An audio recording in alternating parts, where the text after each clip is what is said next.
just arbitrarily set a guy that will never be 3,500 to 3,500. Let's do it.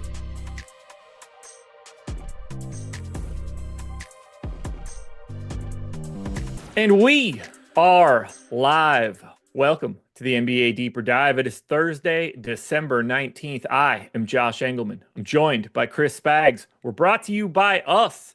We've got some promo deals to hit on throughout the next hour. We also have 13 games to break down, 11 on the DraftKings main slate, 13 overall for FanDuel, including the big old $3,500 Scotty Barnes play. Potentially. We still don't know yet. And he looks even better than he did earlier because RJ Barrett is out. Should be an interesting one on the FanDuel side. Should be fun all around. Lots of basketball today. So hit that like button, subscribe to the channel, hit the notification bell so you know when everything goes live. Follow us both on Twitter. What's up, Spags? Excited to be here. It's weird to be getting this large of a slate where tomorrow I think we're back to a 3-gamer, right? Because of the NBA Cup scheduling. So it's going to be a chaotic one. Lots of Q tags floating around, legit like a 10-person list. And then we got right before the show, as Josh mentioned, the hammer of RJ Barrett being out. That greatly changes the outlook for Toronto. And if Barnes were out too, I don't even know how Toronto would look. So it's a fun slate. It's just a lot of work for this slate on a day where there's also a Thursday night football game that some people will be playing, I'm sure. Not me. I'm going to go look at Christmas lights after this show is over. No, that's a real you thing to do. A real you Yes. and Katie thing to do. Nothing is more me than going outside to look at Christmas lights. Well, just that you would be doing it. I think it's like not that you would want to do it, but that you would do it and be a good, dutiful husband to go look at some Christmas lights. I bitched about it for a while. It didn't work. Because take some edibles, look at some lights, and go, whoa, oh, look at these lights. That's crazy. I'm going to have a beer and have the countless zins and I hope it gets me through it. At least it's not aggressively cold. It's not nice, but it's not aggressively cold. Last year was very cold. Yeah, I would not be looking at lights in the cold. No, thank you. I don't want to look at it in the warm. So, all right, we got a lot here. 13 games, 11 on DraftKings. Let's hit it all. We're kicking it off. Utah Jazz, 4-point dogs in Detroit, 227 total. Utah's relatively normal. A lot of their regular guys that are young are actually with the G League team today. Isaiah Collier, Kyle Filipowski, Cody Williams. But they don't have any like true rotation pieces out for today. And they also don't have any ownership either. 7% to Walker Kessler on DraftKings is the most of anybody on the DK side. We did see John Collins get to 10 on FanDuel. And ultimately, what that says to me is the same thing that I feel about it. I probably don't want to have all that much of Utah. I'm fine getting to Kessler or Markkanen or George or Collins because they are likely to play 30 plus in a competitive game. But I don't see a single name for Utah where I'm thinking that's a guy I'm going to take a stand on today. Yeah, same page as you. I've had John Collins well projected this entire year, and now I feel like it's kind of caught up in price tag where he's play. I'll get a little bit more than the field, but not much. So I have about 9% of him on DraftKings today, which is not the biggest stand, but he's been producing really well in the year. I feel like John Collins has reestablished himself as a trade asset. Josh may disagree because defensively for the playoffs, who knows if they could hold up. But yeah, 1.2 fantasy points per minute, shooting pretty well. 66% true shooting on the year so far, 65%. Good numbers for Collins. So if I'm going to talk about anybody on that side, it'd be him. Walker Kessler as a center play looks okay as well. I feel like on the price tag, 5K-ish to 7K-ish price tags on centers on DraftKings look pretty good. Play Kessler, not a priority play, but I'd get him 2x the field. Collins and Kessler are it for me. Everything else on Utah, got a little bit of Clarkson, but not enough to really write home about. Yeah, like you're happy to pick up a share or two of these guys in a portfolio, but I don't think you're grabbing anything too crazy. And yeah, he could probably get like 2 seconds in a trade, depending on what salary they take back at this point. Could he be in a playoff rotation though? Like I think he could, right? I don't think defensively he could hold up. Oh, I like him. He's rebounding better, assisting better. He just looks a little more like he knows what he's doing on the court. I've been impressed by Collins this year, but that's not saying a lot, I guess, relative to Utah. Be interesting to see if he opts out. He's got a player option for next year, 26-6. Depends. Probably not. You probably take that and deal with it later, but I doubt he would opt out because I don't know. I mean, even if he got like the mid-level, 4 years there would be like 64. I mean, that's close to an opt-out. Generally, the rule of thumb is if you're going to opt out, you're kind of looking to like double the overall contract value. So that we'd be talking like, can he get 50 plus over 3 or 4 years? Maybe. Look, if he keeps shooting 40+% from three, that'll get it done for a bit. He's definitely recovered the value that he had lost since those peak offensive Atlanta years. It's just odd to see guys like start to thrive where it's like the worst possible situation. I mean, maybe not really because he gets usage and opportunity and minutes, but like, yeah, it's a team that's playing for nothing. This is the best he's probably played in his career, but that's it. Probably too much John Collins talk for a 13 game slate. He had those 2 or 3 Atlanta years where he was just knocking down everything from deep, and it was kind of interesting. And then it all fell apart. All fell apart. Well, we got to talk about Detroit. There aren't a lot of teams on this slate where we're going to be like, okay, there's some dudes here that we need to talk about. A lot of these teams just look like Utah does. Detroit's not one of them. 40+% ownership to Cade Cunningham across DraftKings and FanDuel. 27% ownership right now coming into Malik Beasley on DK. That's 5 on FanDuel. And then we have another 15 coming into Jalen Duren. The reason some of this ownership is extreme, Jaden Ivey is doubtful. Isaiah Stewart is out. Tobias Harris is back for this one. How are you feeling about Cade here? Aggressive chalk for the day. Certainly looks good in this matchup against Utah. I'm not surprised to see him get a lot of ownership, but we've got quite a few point guard options in this 9K, high 8K, 9K, even upwards of 10K range. He feels really easy to get away from if you just want to swap him out for, like, let's say Trae Young, for instance. But at the same time, his value, his role, no Jaden Ivey, I understand why he's getting the ownership, and I think he deserves most of it. Yeah, I'm on the same page as you, where it's like really easy to move around. And when you have this many games, any chalk play, you can kind of find your way around if you really want to try to. But he's been averaging 1.46 fantasy points per minute in court time this year without Jaden Ivey. Pretty stable amount of possessions as well, 692. So you feel pretty good about the rates he has with 34.6% usage, 11.7% rebound rate, 47% assist rate. Like he's pretty good in every category. So I think for me, I'm willing to go to Cade a good amount. My top 150 set actually got him in 70% of my lineups as opposed to the fields, 40% and change. I do think, again, the tournament brain in me is like, you can move around this, but Utah's such a bad team. He does a little bit of everything. You have usage to go around here. Rebounds go around too. Not having Stewart, like that does kind of open things up a little bit more. So yeah. I'm really big on Cade. I think he's one of the plays that's really easy to get to, but you lose some flexibility too for late swap, which is maybe another concern point. Yeah, I didn't even think about that before, but yeah, that's, the moment you lock in Cade, that lineup spot and what is that? I mean, almost 19.6% of your salary is locked into that lineup as well. I don't want to besmirch him. He looks great, and I understand why he's getting the ownership, but it does give you a little bit of extra flexibility if maybe you're light here. Not that I'm advocating for it. He does look good. I do think he's a little over-owned. So if you build out a chalky lineup and it contains Cade, he'd probably be the guy I'd look to swap out of to one of these other point guards. But he is one of the best plays on the slate. You should get to a bunch of him by default.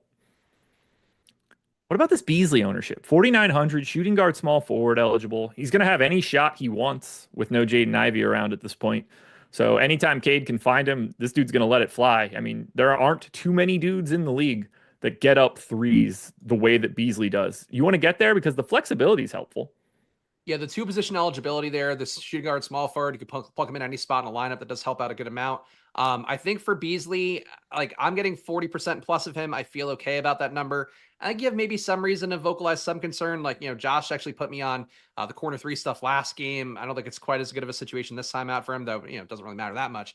But I would say for him, like, a lot of ownership going his way. You get Tobias Harris back in. That's sort of the main thing I'm worried about, where there was just so much opportunity for Beasley and Oscar Thompson last time out without Tobias Harris out there, and Ivy as well being a surprise late scratch. Here you're getting Tobias in, and Tobias's rates, he could start to shoot more. I don't know that he's going to, because he's been really passive this year. But I like Beasley in terms of the DFS play of it, so I'll get there. But same thing I mentioned with Cade. It's like I worry about giving away this value spot now, because if Dallas opens up, if Toronto opens up further and Barnes doesn't play, there's a lot of value that could be much better than Beasley. But for right now, he looks like a strong play. Even though 40% for me feels a little bit heavy. Yeah. Of the guys in the league that play 20 plus minutes, really only 5 dudes take either as many or more threes per game. Ball, No surprise. Curry, Brandon Miller, Peyton Pritchard, and Buddy Hield. Next line up, Malik Beasley.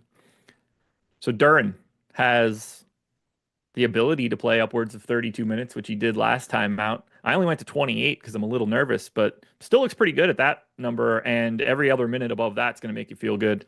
Do you want to get to Duren in this spot? I'm getting less than the field of Duren, getting 5% compared to the field's 15-ish or so. I think Duren's an okay play. Again, I think this price tag works pretty well, but if you guys project better for me, Walker Kessler on the other side of the game does project better for me.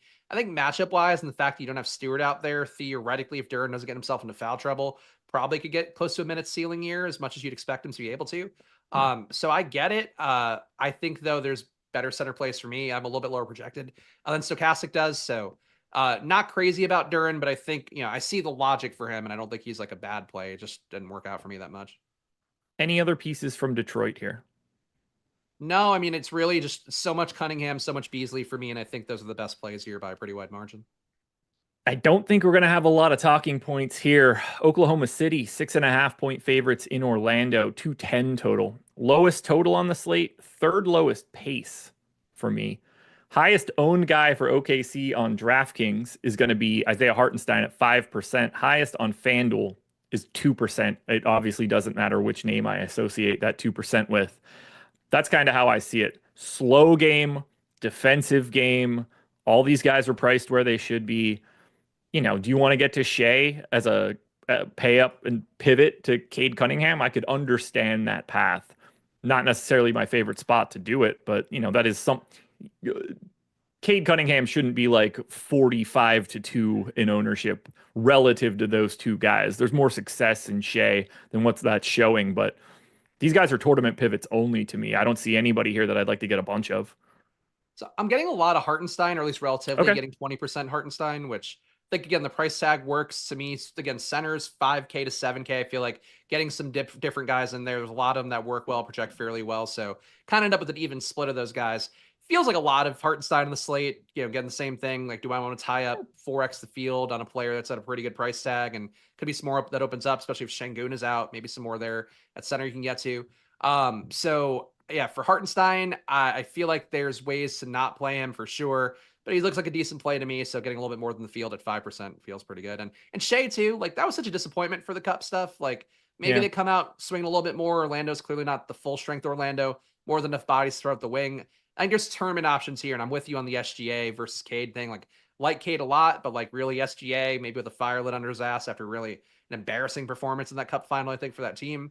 Wouldn't be crazy to see here. No, like I said, and like I have no problem with Hartenstein. This is going to be the same sort of thought process that I just said for Utah.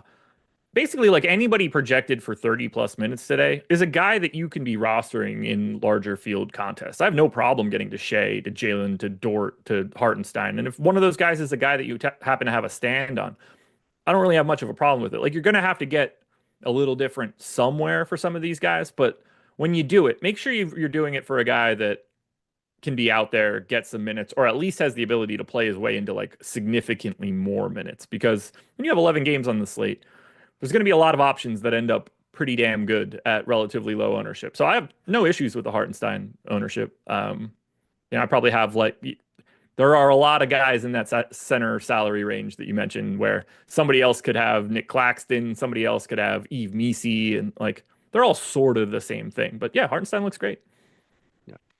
Kind of the same thing on Orlando. Surprise, surprise. No Franz Wagner, no Paolo Banchero. We did get Mo Wagner to 10% ownership on DraftKings, and we got Goga Bitadze to 12 on FanDuel. This pretty much looks just like the OKC side, only it's actually worse for Orlando because creating offense here against Oklahoma City is going to be a real problem. Orlando doesn't exactly have a Giannis to throw at this OKC team. You getting to anything major here for Orlando?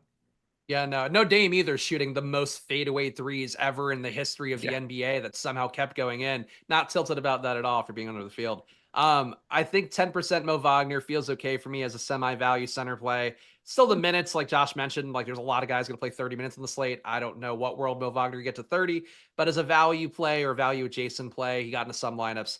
If I were hand building, I probably wouldn't get there, but the top 150, I had 10% of them in the sim I ran. Got 6% Gogo Batatse, same thing there. Think an okay play, probably more minutes upside, but still hard to get to the mid 30s, I think would be near impossible for him. But really nothing stands out. The OKC matchup, not that great. I think there's some okay plays here. Suggs feels low owned, but I didn't get there really at all. Now, tough spot for him too. They've never-ending supply of people to throw at him, and when you can throw those guys at Jalen Suggs, the guys you're leaving are Tristan Da Silva and Anthony Black and Jet Howard and Caleb Houston. Like, not the same. Not the same. All right, another one that stinks. Charlotte and Washington. It's going to be the theme for quite a bit of this. So Charlotte, 4.5-point favorites in Washington. If you really want to know how bad the Wizards are, that should tell you.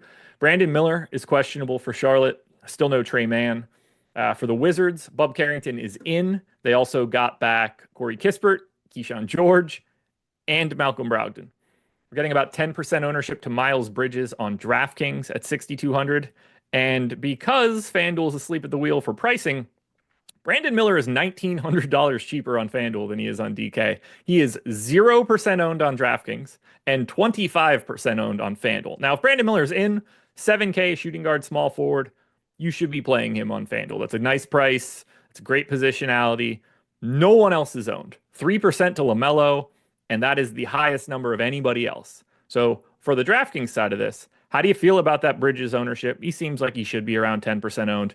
Do you have any interest in anything else from Charlotte?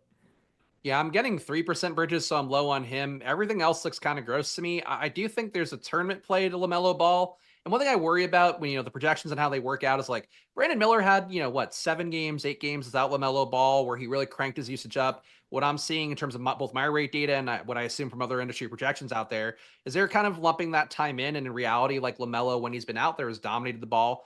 On the year, he's averaging almost 40% usage, 43% assist rate. So like he should kind of be a little bit more highly projected than he is. So when you see him being 2.5% owned, I do think he's another tournament option. Like Josh was talking about, where if you're not going to go whole hog for Cade Cunningham, maybe you play some SGA, play some LaMelo Ball. These guys have enormous ceilings that are just not going to get played on the slate. But I didn't get there. So like naturally, I'm not getting there, not really getting the Bridges. If Brandon Miller were to somehow be rolled out, he was at shoot around, so you didn't expect him to. If you're rolled out, things open up here, but with him in, it just looks awful, really. Yeah, we're on the same page there. But 7K for Brandon Miller, too cheap on the FanDuel side. Magic starting lineup, same one you're used to. Little bit more ownership coming into Washington on the DraftKings side, 10% to Alex Sarr, around 15 for Jordan Poole. He's basically around 15 on FanDuel as well. I don't have a great feel for these guys, but the fact that they're getting Kispert, George, and Brogdon back kind of means that most of these dudes aren't in play. I don't mind getting a little bit of Poole. I do think he looks like the best Wizard. Sarr just plays 27 minutes a night. You're kind of just hoping that he has an outlier point per minute type day because they don't really seem to stretch him. But if you're going to have an outlier point per minute day, it could probably happen against Charlotte. Yeah, I got Sarr 12%. I don't mind it here. Power forward center kind of fits that same bill of being 5 to 7K and taking the center spot. So Sarr to me looks like an okay play. Like Josh mentioned, not a priority, averaging 0.97 fantasy points per minute. But he's honestly been better than I thought he would be. Honestly, just like based on the Euro numbers for him, it's nothing stood out that much. For Sarr, okay play. That's really the most I could say for him. Okay play, thumbs up, but really no ringing endorsements here. Getting less Jordan Poole, 7% for him. 5% Bilal Coulibaly, which is less than the field 6. These guys are kind of tournament options to me that are just being rotated in to fill some spots. So nothing feels like a stand here, but you got some okay options. Feels like this should be a more appealing game, honestly, given how bad both teams are, but not the highest total. It is what it is. Yeah, I mean, the problem for Washington is, Kispert and George and Brogdon were both out for a couple games. Kispert and George even more than Brogdon. Everybody else's price rose. Now they're back. Everybody plays slightly less minutes. It becomes really hard to find that value. All right, we're on a pace that we'll need to pick up. Not I feel like we've been working relatively fast. I thought we were going as quickly as we could too, and it's 5:22. Schedule for the rest of the night, very simple. We're going to take you up till 6 o'clock. Then NBA Live Before Lock will start up from 6 to 7. They'll take you to that news at 7. Unfortunately, no playback tonight. which would have been a really good slate for it, given all this news and ownership changes that will certainly be happening. But we've got NFL tonight, 7:15 Eastern Time, NFL live before lock. So you've got almost 3 more hours of content live on the Stokastic YouTube channel. It's a great place to be for the night. If you're playing NBA, playing NFL, lots going on. And hit that like button, by the way. 1,100 of you in here, 103 likes. We can make that ratio a little bit better. No reason we can't get to 200.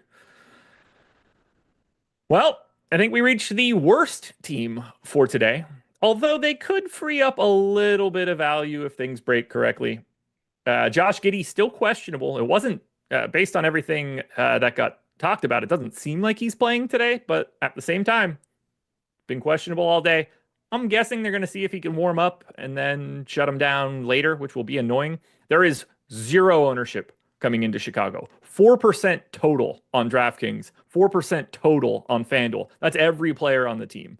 Assuming Josh Giddey plays, I got a real difficult time clicking a single name for Chicago. 14.5-point dogs in Boston. Great total, tough defensive spot. Yeah, like there's maybe some logic in like going to a bowl or two here in the hopes to keep this game competitive and whatever, but you really have to just outright ignore projections. I have nobody on this Bulls team besides Patrick Williams above a 4.4x value. Obviously, the 5x value metric isn't everything, but it is still kind of, a measuring stick for the historical DFS pricing. It's just not there. Like if Giddey's in, I don't know, you play anybody here. I got legitimately no exposure to any of them in the top 150 set, and that's really hard to do given the fact a sim will just rotate guys in because they project decently and you have your chalk guys, you have your Cade, whatever. Not a single one. So yeah, Chicago looks like the worst team on the slate, 14-point dog. You don't ever project a blowout, but like if you're gonna, this is probably one.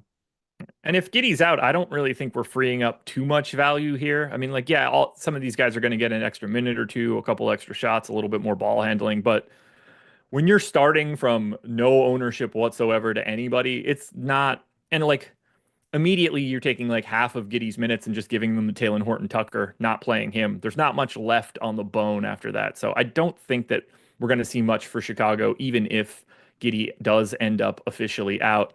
For Boston, they're a little confusing too. Q-tag Sam Hauser, Q-tag Kristaps Porzingis, single-digit ownership to everybody, DraftKings and FanDuel. I like Jason Tatum quite a bit today at only 9% ownership, especially when you see someone like Cade grabbing 40. Like, should Jason Tatum be 9 at a couple $100 more expensive? No, probably not. Not to me. So that's another guy that I think that you could pay up for a slight pivot. They're getting the benefit of the good side of this matchup. Pace up for Boston, bad defense for Chicago.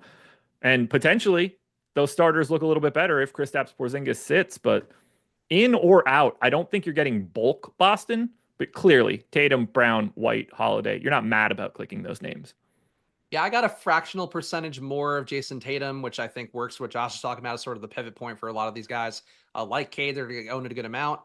Everything else here, not that great. Nobody above 5%. Tatum at 10 feels okay. I think Pritchard makes some game theory sense, just how these games go enough. They're trying to win him 6th man of the year. He guns pretty aggressively. They've talked about, it's a little bit different now, but talked in the past, has Jaylen Brown about like just letting these guys go in spots where you can let a Peyton Pritchard do all the work. It's a spot where you let him do all the work, and I think he can get there, but projection wise, it doesn't make sense. Really, nothing besides Tatum, I think, is legitimately playable unless you want to spin some narratives that are not there in the projection data. Yeah. And if you get Porzingis out, like obviously Jaylen Brown's going to look a little bit better. Derek White's going to look a little bit better, but I don't think you're grabbing too much here from Boston. 2 touchdown favorites against the Bears. Okay, this one we're going to have to talk about a little bit. Brooklyn Nets, 3.5-point dogs in Toronto, 219 total. This is the second slowest game for me. Brooklyn now obviously without Dennis Schroeder. And in their most recent game, the only person that played more than 30 minutes, obviously, was Ben Simmons. Now, most of the guys that are still out are out. Cam Thomas, Zaire Williams. We're getting 20% ownership on both sides to Ben Simmons. We're getting around 15 for Nick Claxton on DraftKings, around 15 for Day'Ron Sharpe on DraftKings at 3,600, which is worth a conversation because I'm not sure I see that. And Cam Johnson's around 10 on both sites. But let's start with our man, Ben Simmons. 20% owned on both sites. makes a lot of sense to me. It appears that he can play enough. And I only gave him 27 minutes, which means there's even playing time upside based on what we saw last time out. Yeah, I'm getting the 26.6 minute projection from Stokastic, which makes him close to playable for me. I'm a little bit lower than the 30.1 projection, so I didn't get there a crazy amount. I got him at 10% of my lineups compared to the field's 21. I'm with you though that like he's a good play. I think they've talked about it. They want him to be the lead point guard.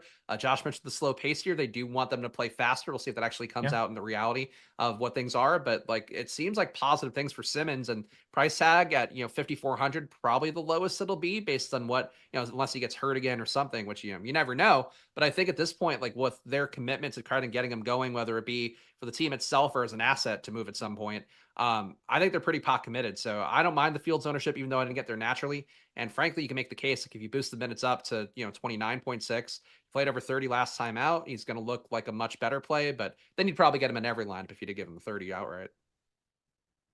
Simmons said he's on a hard cap of 27 minutes. Yep. And he snapped that cap in half and played 5 more than that in the most recent game after saying my hard cap is 27 minutes. So let's stop listening to players talk about how much they're going to play. Ben I Simmons assume you'd be lying? No way. He right. never does that. I assume you have no problem getting shares of Cam Johnson just because he's good. Yeah, I don't mind him. Didn't get him a lot. Did get more Claxton. Again, the centers are just harder to fill for me than the small forward, power forward was today. But, I got 6%, Fields at 9. You can get to 10 on Cam Johnson. I wouldn't mind it. I didn't juke his rates too much because I kind of want to see how the Simmons things works out before I really start adjusting Nets guys too much with not having Cam Thomas out there, not having Schroeder. But I think you can make the case for Cam Johnson. He's also, if you want to give yourself some narrative stuff, being featured for a trade potentially. Seems pretty likely that's going to happen for somebody. So Cam Johnson, don't mind him, but Claxton, I think Claxton the most appealing ownership play to me, even though really I don't love Claxton by any stretch. Foul trouble caused Simmons to play more. Ben Simmons played the final 4 minutes of the game and they were down by 29 at one point. I don't care who has fouls. Play anybody else. Yeah, if he had a hard cap and they were worried about his health, they just wouldn't play him. Like they wouldn't. Yeah. Yeah, that's not the way to view that. He played 31 minutes. I don't care if the whole team was in foul trouble. The fact that we know he can play north of 30 minutes is incredibly important information. What do you think of this Day'Ron Sharpe ownership? 3,600, center only 15% owned. I don't get the appeal. We have plenty of value today. Yeah, same page as you. I like if you're going to play a backup center, play Larry Nance, take the shot on him. Josh vocalized his concerns this morning on the strategy show. I thought were very sound about the minutes there. And the fact that Capella played, more minutes than we haven't projected for today, just last game. But that said, like I get trying to look for a pivot to Nance, but you could also just not play a guy at that price tag and I think be okay with it. And I think that's sort of where we're getting with Sharpe. He's a great per minute producer, but honestly, even this year, he's down on that front too, 0.93. Per minute this year. He was over like 1.1, 1.2 historically. So Sharpe, I don't get it either. I don't know why he would be coming up besides just, the Nance pivot. Is he a better play today than Paul Reed? No, I think they're the same play. Like, I don't want to play either, really. Right. But like you've got Paul Reed sitting there at half the ownership or whatever it is, a comparable price to a lesser price tag, same eligibility, same sort of path to more minutes if you need it. Honestly, a better path to more minutes just because if something happens to Duren, it is Paul Reed. If something happens to Nick Claxton, they still have Noah Clowney. They still have Trendon Watford. Like lots of other guys can complicate matters for Day'Ron Sharpe's minutes. I get it. Like he's a good per minute dude, and I'm not surprised if he picks up a little bit of ownership, but 15 on this slate is weird to me. Great. And then we get to Toronto. So we got just before this bad boy started, we got the news that RJ Barrett is out and Spags' boy, Davion Mitchell, is also questionable. And we're still waiting on the. Oh, yeah, sorry. Watford is out for this one. My apologies. My apologies. Good point. But still, Noah Clowney still around. We're waiting on the Q tag for Barnes. We're waiting on the Q tag for Mitchell. Hard to talk about these guys without knowing who's in, because if they both end up out, no one's owned on DraftKings right now, and I don't really see anything that's interesting if it's just Barrett. But if Barnes and Mitchell both miss this game, there's going to be a lot of value here on Toronto. What do you like here for Toronto, hypothetically speaking, on the DraftKings side? So assuming Barnes goes, I think he's a much better play now. I have him, and he's point guard, small forward, so he literally can get in every spot in your lineup, which I think, besides center, which helps out quite a bit. I got him 2x the field, getting 17% Barnes right now compared to the field 7. Again, I could probably juke his rates more and get him even more. But I think that's a pretty good amount for me. Being 2x the field on Barnes feels right if he is going to play. The ankle injury for him, sprained ankle, looked a lot more serious when it happened. Apparently good enough that he's at least in the hunt to go today. Going against Brooklyn, you could probably get whatever he wants in terms of having true triple-double upside. So like Barnes quite a bit if he's able to go today. If he doesn't go, everything opens up. I do think that my boy Davion Mitchell would be more of a play in that situation. Right now, though, with Barnes in, the rotation's a little bit long enough. You still have about 10, 11 guys getting minutes here, so it's not like you're shorthanded. You get Barnes out, though, you lose all that usage in addition to having Barrett out, in addition to having Pirtle out. It'll look better. But I'm actually kind of surprised. These guys don't look that great. Even Fernando not getting a ton of minutes here, only about 17.6 from Stokastic. He doesn't look that great. Nothing opened up with Pirtle and Barrett being out besides Barnes just looking better. Yeah. Now, again, you're probably going to need live before lock, and hopefully you get this news because this is in flux and it's a spot where you want to get to definitely in late swap scenarios if we get this news. The one thing that you definitely need to do today on FanDuel is play Scotty Barnes. Scotty Barnes is small forward, power forward eligible, and if he's playing today, and it doesn't even matter how it gets reported that he's playing, limited, whatever, you're still getting to him in some way. He's 100% projected ownership on FanDuel. He was 81% optimal for me. Scotty Barnes, a $9,300 player on DraftKings, is the flat min on FanDuel. So if he's in, you just put him in everything you do, and you're playing an 8-man lineup today on FanDuel. It's almost like an IQ test today on FanDuel. You see, oh, man. See who doesn't play him, and then send those guys some head-to-heads if you see they don't play Scotty Barnes. Yeah, you don't have a choice on the FanDuel side. This is one of the most egregious misprices I can remember, other than the times where people have accidentally not had the extra zero on their salary and they've been like $700. This is craziness. Obviously, nobody else on Toronto on FanDuel is getting any ownership, but the status of Barnes and Mitchell will change a lot of that. New Orleans Pelicans, 9-point dogs in Houston, 217 total. Not a lot happening here on the Pels side. Yves Missi got to 11% ownership on DraftKings. Herb Jones got to 10. Every other scenario for these guys is single digits. It's a terrible matchup against Houston. Pace down, really good defense. Jordan Hawkins is back, which is interesting to me. If I'm rostering anybody here, though, the only way I'm getting to someone from the Pelicans is one of the starting 5. I don't think that Murphy, Jones, Murray, McCollum, or Missi look all that great, but those are the only names that I think you can click on. Otherwise, they are complete cross-offs. Yeah, I'm on the same page with you. Got Yves Missi again. He's just the center. I'm going to keep saying it because these are the plays, but he's another one of those centers that's between 5K and 7K, and he just works with everything else. It's kind of looking like the best plays on the slate. So Yves Missi, I got 15% of lineups. Fields at 11. It's not a big stand, but it is worth highlighting. Getting Herb Jones in 6% compared to the Fields 5. Getting DeJounte in about 4% compared to the Fields 3. DeJounte feels like he's really due for positive regression, but I've felt this on every slate for a while now. He's still stuck at 46% true shooting at a certain point. I imagine he's got to get to mid-50s based on the historical numbers, but he's not there yet. The usage is still there. The opportunity's there. But match versus Houston, maybe not the one he does get that ceiling. I think it's kind of Yves Missi or bust here, which is never a sentence you want to say for any team or slate. Yeah, he definitely looks the best to me. I don't mind getting to someone like Herb Jones just because of the price and positionality, but he's a really not great per minute dude. He's got to look a little bit better on FanDuel, just slightly more advantageous pricing or positionality, but they're running into a buzzsaw of Houston's defense, and that's not fun. Although, Houston might look a little bit different today. Q-tag Steven Adams, Q-tag Tari Eason, Q-tag Alperen Şengün, and we're already getting some ownership to Houston. 10 to Van Vliet, 10 to Jalen Green, 10 to Dylan Brooks, 10 to Alperen Şengün, 10 to Amin Thompson, 20 to Tari Eason. Those Q tags are going to matter a lot because we might get way more ownership than we're talking about. But Houston's feels like the first team we're talking about where there's 6 different dudes that are very reasonable to have. Yeah, Tari Eason, I always love getting on a slate, assuming that he plays today. It's going to be the case again. So with Şengün being projected in, I'm getting 39% Tari Eason in the top 150 lineups I have. I might always get Tari Eason as a tournament play when he's at a reasonable price tag. He's now back under 5K. Small forward, power forward. I like him a lot on the slate, and I like the situation for him too. Again, assuming he's in, and it's only going to get better if Şengün were out. That said, if Şengün were out, you're probably going to get a really chalky Eason because he's already 20% protected ownership.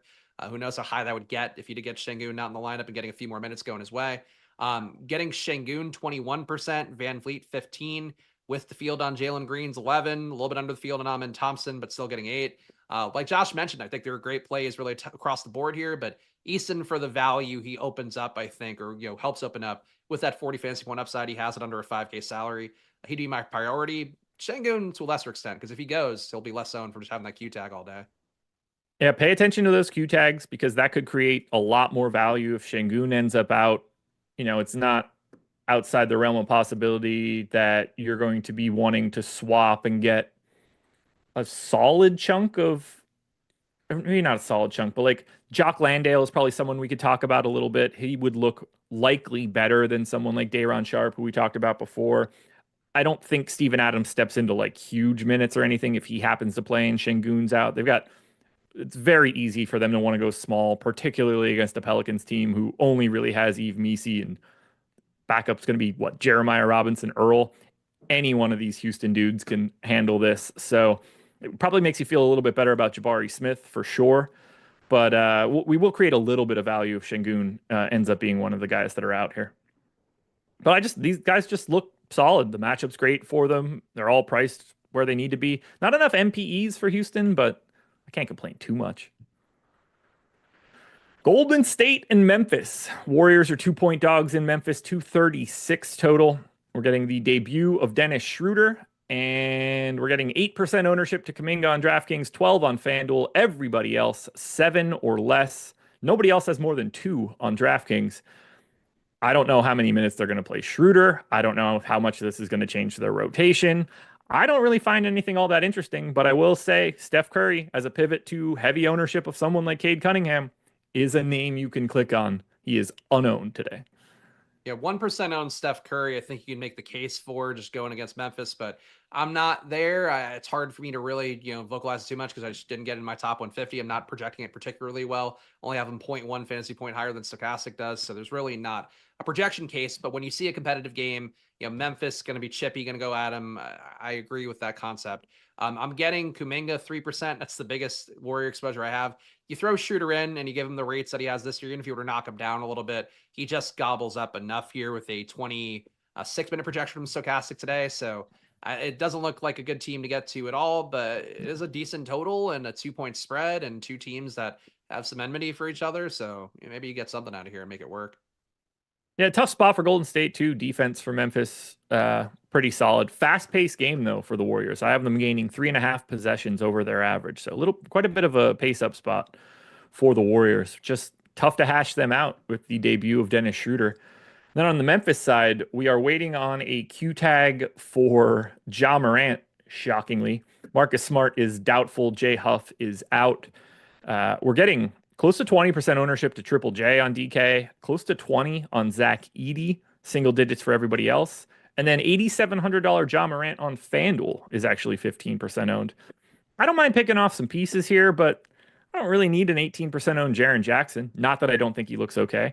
And I'm not even sure I love an 18% owned Zach Edey, although at 4,300 in center only, that looks okay, especially if Day'Ron Sharpe is getting comparable ownership. So those are the 2 guys that I would want to get to, and I'd be happy to roll the dice on Morant, but this is another spot where I don't exactly see a lot of priorities. Yeah, I'm getting Edey at 20%. I Okay. do think, and you saying it again too, like he really could get bum hunted a little bit here, like get screened to death and be taken off the court. Like he doesn't have the mobility to hang if they do traditional Golden State things to him, and having Schroeder going to make it easy to kind of try to go after him. So that would worry me about the chalk play a little bit, but projection wise, he looks good. He's playing at a 1.2 fantasy point per minute pace. I think Edey's the guy. I'm real low on Jaren Jackson. I only got 5% of him compared to the field's 18. I am lower projecting him for sure, but I just don't think he's as good a play as the field's going to have him at today. Could be wrong about that. I'm sure there's a reason why, 1/5 the field almost is going to be there, but I'd rather have Edey, and nothing else in the team looks that good. tournament shots of John Moran if he plays, I get. But even then, it's just, I think Josh points this out a lot. When you don't have projected minutes here for these guys, nobody above 33, they don't really hit the mid 30s to high 30s that often. Sort of hard to prioritize these guys on the slate besides Edie, who represents a value. But I think a value with some risk because he could get just played off the court. November 15th, ED played 23 minutes against Golden State, 14-9 and 2 stocks. Okay. That's a good day. Yeah, I don't know if anybody was out for Golden State that day. That would well, Draymond and Steph both played. Okay. So that's encouraging that he didn't get killed in that one because like he really just his type of player is like the guy that just they can eat alive. Yeah. He was actually plus 14. Interesting to see. Huh. Interesting to see.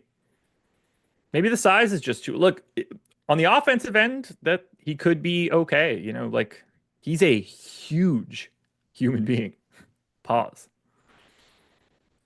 Edie is good. Look, I'm a fan, but he is situational for a while. All right, we got to hit on this promo quickly. The promo code is CELEBRATE, and you guys can celebrate by using that promo code, clicking the link in the description or the link that pops up in chat. It's pretty easy. Our NFL Sims Max package is $179, and you get it all the way through the Super Bowl. So we have what, 2 or 3 weeks left in the NFL regular season.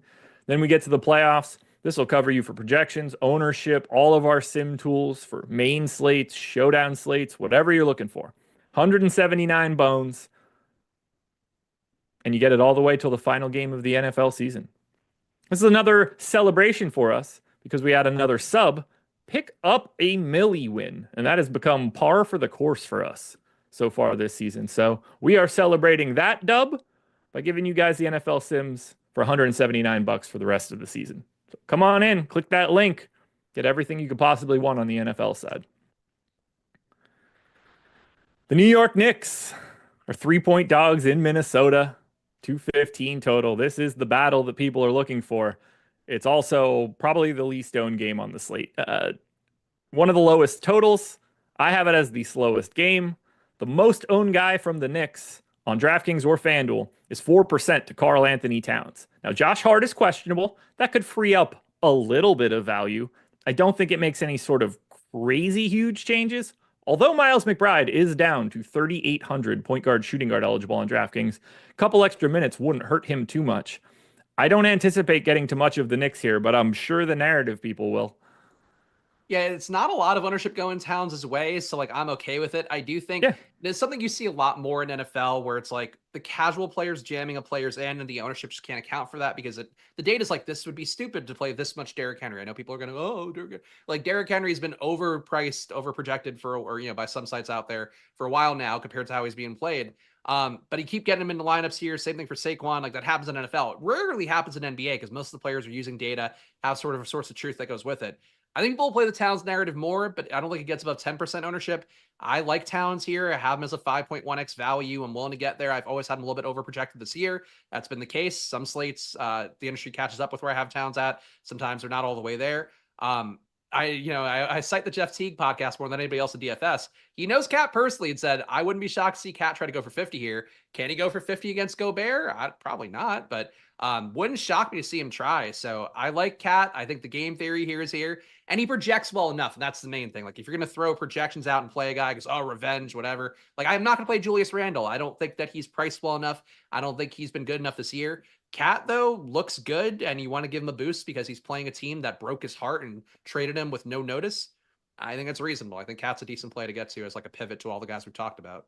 Yeah, like, again, Bridges, Anunoby, Towns, Hart if he's in, Brunson. I don't mind getting these guys, but there's a reason they're not pulling any ownership. They're not crazy value relative to salary, and we have some spots that you just have to grab a bunch of.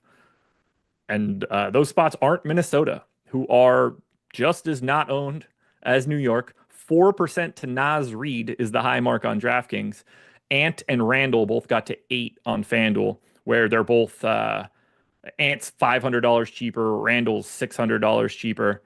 Just a little bit more flexibility on the FanDuel side. But everything I just said about the Knicks is the same for Minnesota. Yeah, you want to get Ant, you want to get Gobert, you want to even have a share or two of Randall. I understand it. There are no priorities here. I'd rather watch this game than play it in DFS. Yeah, I got nothing from Minnesota really. Got 7% Mike Conley, 5% Naz Reid, just as value-ish filler. I think a lot of guys are like tournament playable here. Gobert, I think even got 3% of him compared to the Fields too. But no big stands here. And I really the Randall thing, I just don't see. Maybe he'll get the one, he'll be the real revenge narrative guy. But I like his projection looks awful. So I feel like again, play Towns because he still projects well. Randall, I just think looks like crap at his even with the price tag coming down a little bit. Yeah, I mean, you item 2% optimal. That's tied for the lowest of anybody on the Minnesota Timberwolves today. So, yeah, fun game. I wish it were in New York just because, it's more fun if it's in New York. But Cat, Randall, DiVincenzo, a lot of snippiness coming in. We'll see if Dante DiVincenzo goes at Jalen Brunson's dad again. This one good game for DiVincenzo only because he's angry. Yeah. He's been awful in every other game this year. Clippers, Dallas. We do got to talk about the opposite side of this one. We don't have to talk about the Clippers side all that much. Derrick Jones Jr. questionable. He's been out for a bit. Highest owned guy for the Clippers is 5% to Ivica Zubac, who is totally reasonable to get to at 7,100, but not any sort of priority. 5% ownership to Harden on FanDuel is the high mark on the FanDuel side. Scotty Barnes will play, by the way. So enjoy that one, FanDuel peeps. There's no ownership coming into the Clippers. I'd get to Harden, Zubac, and Powell if I needed to click a name. I'd prefer to just avoid most of the Clippers. Yeah, I'm getting 3% in change of Zubac, which is less than the field, 1% Harden, less than 1% of Powell. I don't think these guys are like bad plays. Zubac in particular, it's just there's so many better ways to spend the money at center on this slate when he's at 7,100. That's kind of tough. That said, he is kind of a unique price point. There really aren't any other centers around him that are going to get played very much. So maybe a tournament logic to play Zubac under 5% ownership, but that's really just kind of looking for something to say about the Clippers. They just don't look like the best team to go to today. Do you want to take a minute for yourself? I think you might be a little sad here. Davion Mitchell out. Oh, no. Well, it's tough. I mean, again, I wasn't playing him. If you were out and we were going to get Barnes out, then it's like, well, this was a perfect Davion Mitchell spot. But if Barnes is in, it doesn't really affect things too much. Yeah. There's going to be a little bit more value with Mitchell out there just because of Barrett too, whether that's Walter or Jamal Shed or something like that. Somebody probably looks a little bit better now. Now we got Dallas. They've got something going on today. I feel like they're missing somebody who. Oh yeah, Luka Doncic out today, and Kyrie Irving questionable. But even with that Q tag, 40% owned on DraftKings, 40% owned on FanDuel. Let's just get this out of the way. If Kyrie's playing, I assume you're more than happy to have whatever you're getting without Luka here. Yeah, I mean, I'm low compared to the field, getting him in 30% of lineups compared to the 40% plus. I think the main thing for me is that his rates just never have gone up that much without Luka. And then it's one of the odd things. I think when he first got traded, they did, but he's still averaging just 1.26 fantasy points a minute this year without Luka, which is over 770 possessions. So more than enough of sample size to feel like it's stable. 1.26 is decent, but it's not like a huge gap. Everybody else kind of gains a little bit more. Like I think that Quentin Grimes averaging 0.94 fantasy points this year in court time without Luka and 540 possessions stands out to me as a nice little value option. Only being played by about 16% of the field. I got him in double that of my lineups. PJ Washington getting more than the field. Lively, I'm getting more. Less on Klay Thompson. But I think the field is just taking, and maybe this is me being wrong, they're taking the very obvious plays a lot. They're taking Kyrie and taking Klay because they're like, oh, there's a lot of points to go around. Still a deep rotation, still a lot of guys that get rebounds and assists. Even Spencer Dinwiddie is like playing capably enough over 0.9 fantasy points a minute in court time without Luka. So like everybody else gains a lot more, I think, than like the guys who are to get the most ownership here, which are, Kyrie and Klay. Yeah, we're getting close to 10 on PJ Washington, around 15 on Grimes, around 15 on Klay, around 10 on Lively, around 10 on Dinwiddie. I assume Grimes is starting. In theory, it could be Dinwiddie, or they go a little bit bigger if they wanted to and bring in someone like Najee Marshall. I think that's a very unlikely scenario. I just assume it's Grimes. I think Grimes looks the best of any of these guys just because of that shooting guard small forward eligibility where Dinwiddie's only point guard. But I'm happy to get to a bunch of pieces here. This feels a lot like Houston to me, where they have like 5 or 6 guys that are all like 10%ers. Yeah, same page. And I think these guys too, if you get Kyrie out, like they're going to look, you're going to want 3 or 4 Mavs in a lineup. Yeah. If you get Kyrie out, then you don't think twice. A lot of Grimes, a lot of Dinwiddie. Klay looks even better. PJ Washington looks better. Najee Marshall becomes a little bit more of a thing They are running a little low on guard type dudes, but everybody we just named is going to be soaking up quite a bit more of ownership. Ugh. The Indiana Pacers. What a depressing team. They are 6.5 point dogs in Phoenix, 235 total. Not a lot happening here. 8% ownership to Andrew Nembhard across both sites. Everybody else is sub that. TJ McConnell getting a little bit of love on FanDuel. Don't read into that one too much. Only 8% ownership. If you want to roster Tyrese Halliburton at a slightly lower price point at no ownership, I could see it. Not that tough of a matchup against Phoenix. Siakam's getting no love. Matherin's getting no love. Turner's getting no love. Those 30-minute guys look like GPP plays to me. There's nobody I'm clicking on for Indiana that looks amazing. Yeah, I mean, I'm always low on Halliburton, and it's kind of nice to see the industry's projections now starting to get back to where I am because I didn't knock him down initially when Siakam got traded there, and it's like he just hasn't been the same player. He spikes random times. But today, under 40 fantasy points with over an 8K salary, I don't want to be there very much. I think they're all a little bit overpriced. The guy that looks the most appealing to me in terms of tournament option, or I guess, even that is pretty flighty. Andrew Nembhard, though, projected for almost 30 minutes. I got him at 15%, Fields at 8. He's not an exciting play, but he's point guard, shooting guard, decent projection, semi-value. So you'll never get me leading the Andrew Nembhard fan club, but I do think he's a playable player here. And nobody else in Indiana, like I got nobody above 1% besides him. Well, the Phoenix Suns are 8% owned on DraftKings as a whole. 6% to Durant, 1 to Tyus Jones, 1 to Devin Booker. And it's basically the same scenario on the FanDuel side, although Booker looks a little bit better at $500 cheaper. Bradley Beal, on the other hand, looks a little bit better, still unowned, but he's $900 cheaper.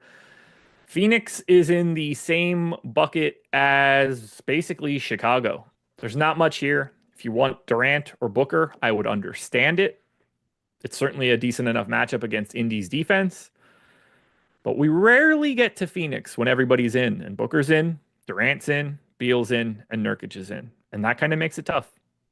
Yeah, I was getting a 3% Durant before the Barrett getting ruled out. Now with Barnes coming up, I got nothing here. So we could save time. Nothing for Phoenix for me. Whew, it's just ugly.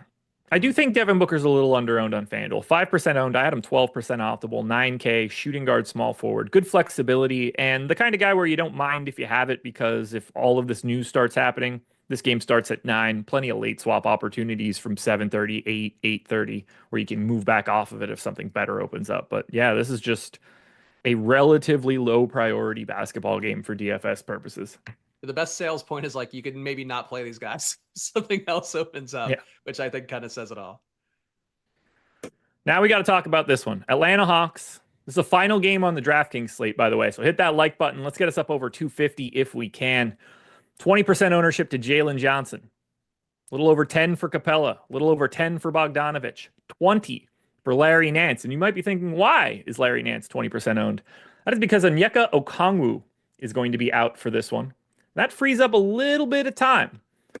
I think Jalen Johnson does look good. I think Trae Young is under-owned at 9,400, given the ownership to Cade. I think he just looks a little bit more interesting as that GPP pivot. Happy to get to Capella. Certainly has a minute ceiling. Played 29 minutes last time out. No reason he couldn't do it again here. Bogdanovich obviously always offers flexibility. And assuming Larry Nance is the backup center and playing close to 20 minutes, it's a great value at 3,200. Power forward center. What do you like most from the Atlanta Hawks? The play I like most is Jalen Johnson. I like the price tag at 8,400 for him on DraftKings. 20% ownership is a good amount, but I'm getting him at 35%. So that's my biggest stand. Again, was another guy I was getting more of before Barnes got Barrett. The Barrett knocking him out gave him a boost. But I do think Jalen Johnson on his own, a strong play, theoretically benefits a little bit as well from not having Okongwu out there for whatever minutes. Nance will certainly take some production out of that as well. But it's not going to be, I think quite as much as Okongwu would have.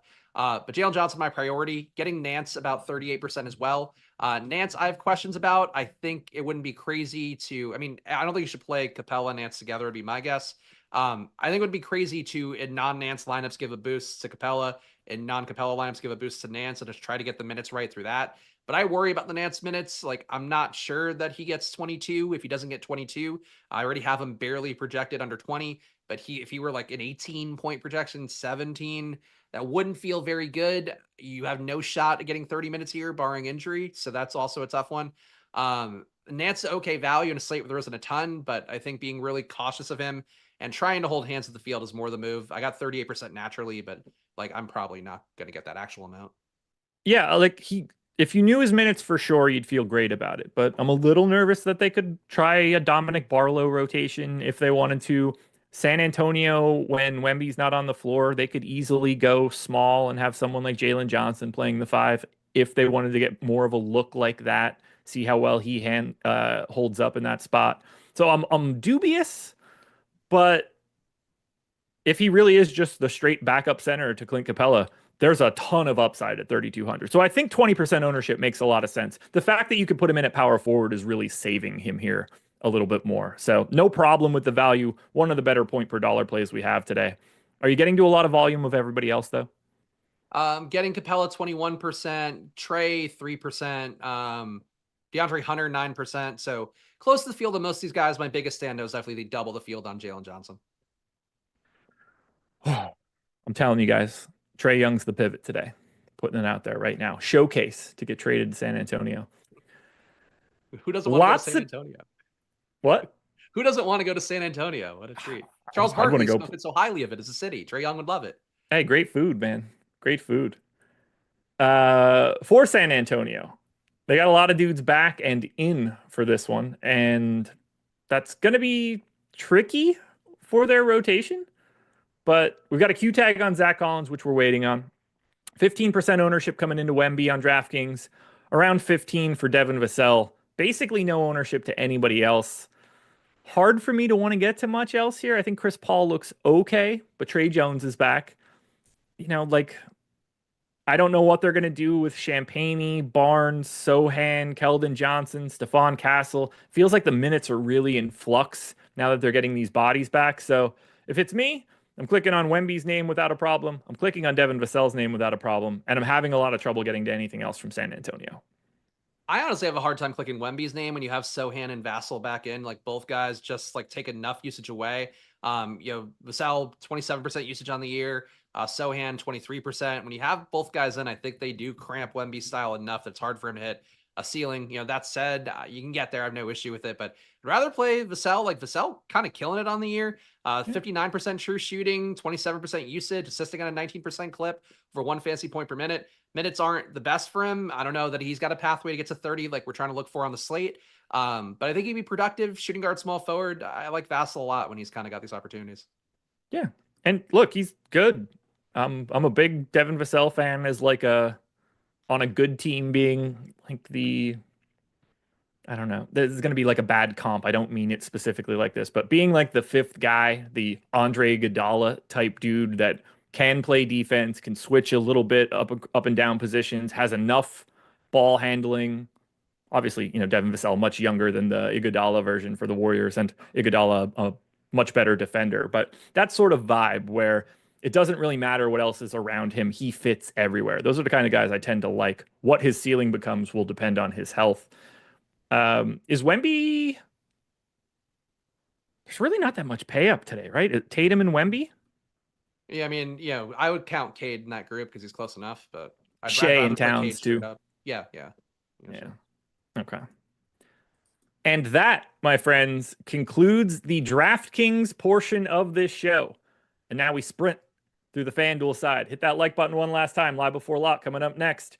Denver and Portland. Nuggets are 8.5-point favorites in Portland, 235 total. 13% ownership coming in Nikola Jokic. 9 to Jamal Murray. Single digits everywhere else. We're still waiting on the Christian Brown news. He is questionable. We would probably get Russell Westbrook starting again, which is what we got last time. He'd look a little bit better. Jokic would look a little bit better. Murray would probably not really change at all. Happy to pay 12-4 for Jokic because he's Nikola Jokic, but there's not a ton here. They should be able to sleepwalk through Portland. Jokic is my highest projected player on the slate overall, so getting to him, not an issue.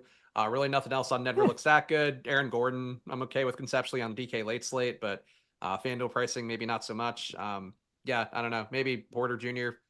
Highlighting him for a trade kind of thing. Jokic is really kind of it based on the projections. Brandon Miller out, Porzingis in, Hauser out. And remember when guys going through shoot around or at shoot around meant they would play? I feel like we've had that a lot more this year where that them there is not mean that they play. Brandon Miller was at shoot around. Yeah, very different now. Speaking of questionable guys, DeAndre Ayton questionable, Delano Banton questionable. 3% ownership is the most to either Shaden Sharp or Tumani Kamara. I don't want to play anybody from Portland. I have nobody above 30 here, so I don't want to play anybody either. I don't know how they're this bad. It's a deep rotation of not good guys, I Yeah. guess. But yeah, it's not a situation where anything looks good on Portland side. And we close it out. Final game. Lakers, Kings. Single digit ownership to everybody on the Lakers. That could change a little bit if LeBron James happens to be out. He is questionable. I do think he looks decent and should be more owned than 8%. And you have the ability to do a whole bundle of swaps with the way that this slate looks. Even if you wanted to take some sort of stand on LeBron, it's really just LeBron and AD for me. I don't, unless LeBron ends up out, I don't have much interest in Rui or Reeves or Christie on this slate. Yeah, same page. Reeves would look okay for me. DK late slate. But Anthony Davis, my number 2 objective guy overall, so getting there. And same take as you with LeBron. I think he's a little bit under owned for FanDuel. Josh Giddey ruled out Thursday. I believe his girlfriend has her high school Christmas play tonight. That's Deck unfair. the halls. You Deck hit the on one halls. 17-year-old, you have to carry it with you forever.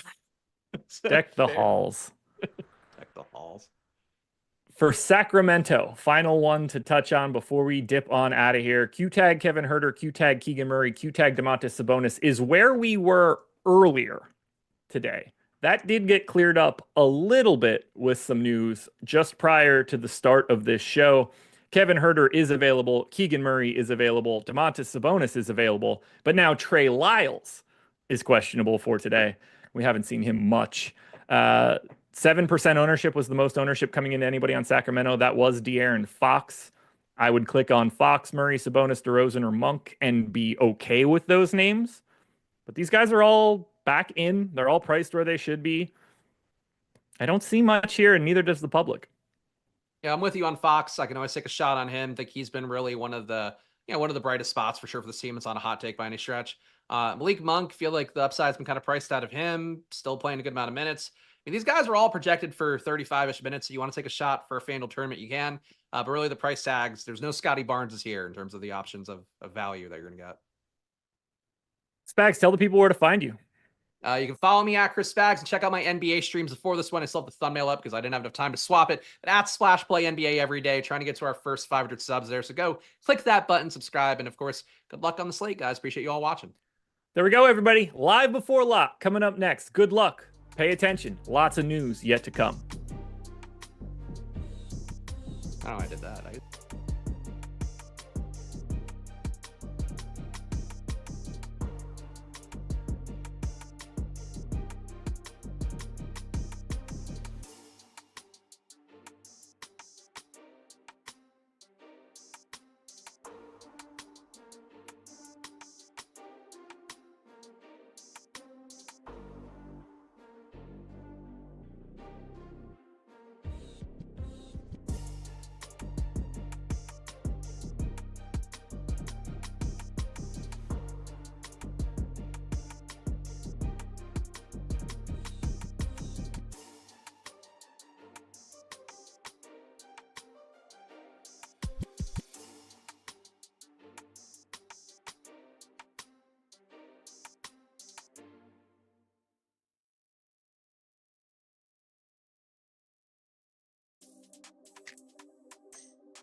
Mm-hmm.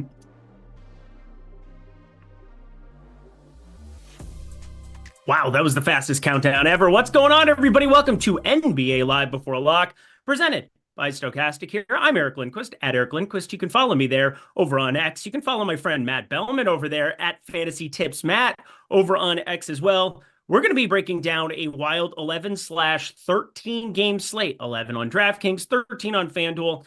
And be careful what you wish for, Matt Belman, because I was wishing for a full NBA slate after the NBA Cup and no NBA on Wednesday. And I was looking forward to today. It's been a shit show, my dude. Yeah, man. Such is life in the NBA streets, I guess. But today is especially special. Again, a couple teams or a few teams haven't played in a minute. Still dealing with the shenanigans of who knows who's going to play. But all we can do is go off of the info that we have at hand. So I'm excited to break this down with you. Yeah, I had 150 and I ended up just playing the $4.20 max so that I could focus on this show. We're getting back, getting our sea legs on us here as the NBA goes into the post-NBA Cup. We have all regular season here up until the playoffs, which just feels like the truest form of the NBA for sure. Anything you want to say about the NBA Cup? Because I didn't really have fun. No, I mean, no, I get it, and I think it's I don't think it's a bad thing, but I also like when I saw that they had all NBA Cup teams, I just kind of had to chuckle. It's like a 3-game sample size. I don't know. It's a little bit bizarre to me. Shout out to the Bucks for not celebrating afterwards, though, in the celebration room. Like, yeah, that kind of felt good. I just, obviously. Apparently, did you hear why on that? Darvin Ham. Yeah, I heard about it. Mm-hmm. Yeah, Darvin Ham basically came out and said, yeah, it ended up kind of cursing him. I don't know. Maybe your coaching had more to do with it, but that's just my opinion. Anyway, we've got 11 games. We've got tons of news to start breaking down, and a bunch of it just rolled in that we're going to need updates for. Brandon Miller ruled out despite the fact that he went through shoot around. That was a little bit surprising to me for sure. It doesn't feel nice having I was going to have nice CLV on a LaMelo Ball under 3.5 threes ticket. Alas, earwax. No more that will exist. He's going to look ridiculous here on this slate, and Cade Cunningham already looks ridiculous. Jaden Ivey gets ruled out. You do get Tobias Harris back in there, so we'll have to get some updates kind of for everything across the landscape here for today, but we get a long drawn-out slate until 2 games that are just on the night slate on DK, 2 that will be included over on FanDuel, but with all of this news that's rolled in here, what are the pieces of news that you're looking at the most that are going to dictate what you do? I know you play primarily on DraftKings. What is your plan here as far as late swap goes? Because we still have some lingering Q tags around the industry. Yeah, funny how different these two slates are between DraftKings and FanDuel just because of the 2 extra games and then the Scotty Barnes fiasco on FanDuel. So completely different slates depending on where you're playing. For me, I think the biggest piece of news that I'm just not sure on is Ja Morant. Obviously that changes a lot. We're getting news trickling in, and like you just mentioned with Brandon Miller, the biggest news might not be from someone that, we expect right now. It could just be out of nowhere. Could be out of nowhere. Again, we've been out of a rhythm for the last couple of days. Tuesday, 1 game. Wednesday, nobody played basketball. It's been a long road here, and I'm excited to get back to normal slate starting next week. And of course, the Christmas slate as well. I'll talk to you about how we can help you guys out, not just with the Sims tool here, which Jordan Klein, best producer in the game named Jordan Klein. I don't think it's close.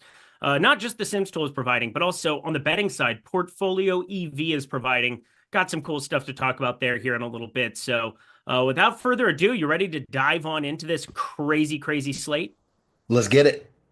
So normally on NFL Live Before Lock, when I'm doing NFL Live Before Lock shows with Matt Kajeski, we generally go high, expensive salaries down through every single position. But I think that's a little less fruitful today, purely because we have chalk, and the chalk needs to be discussed relative to other pieces in its range, or just like standalone pieces that in the 3 lineups you're playing, you just kind of can't do without. So I just want to start with some chalky, expensive pieces that exist that are still quote unquote value based on the way that you look at it.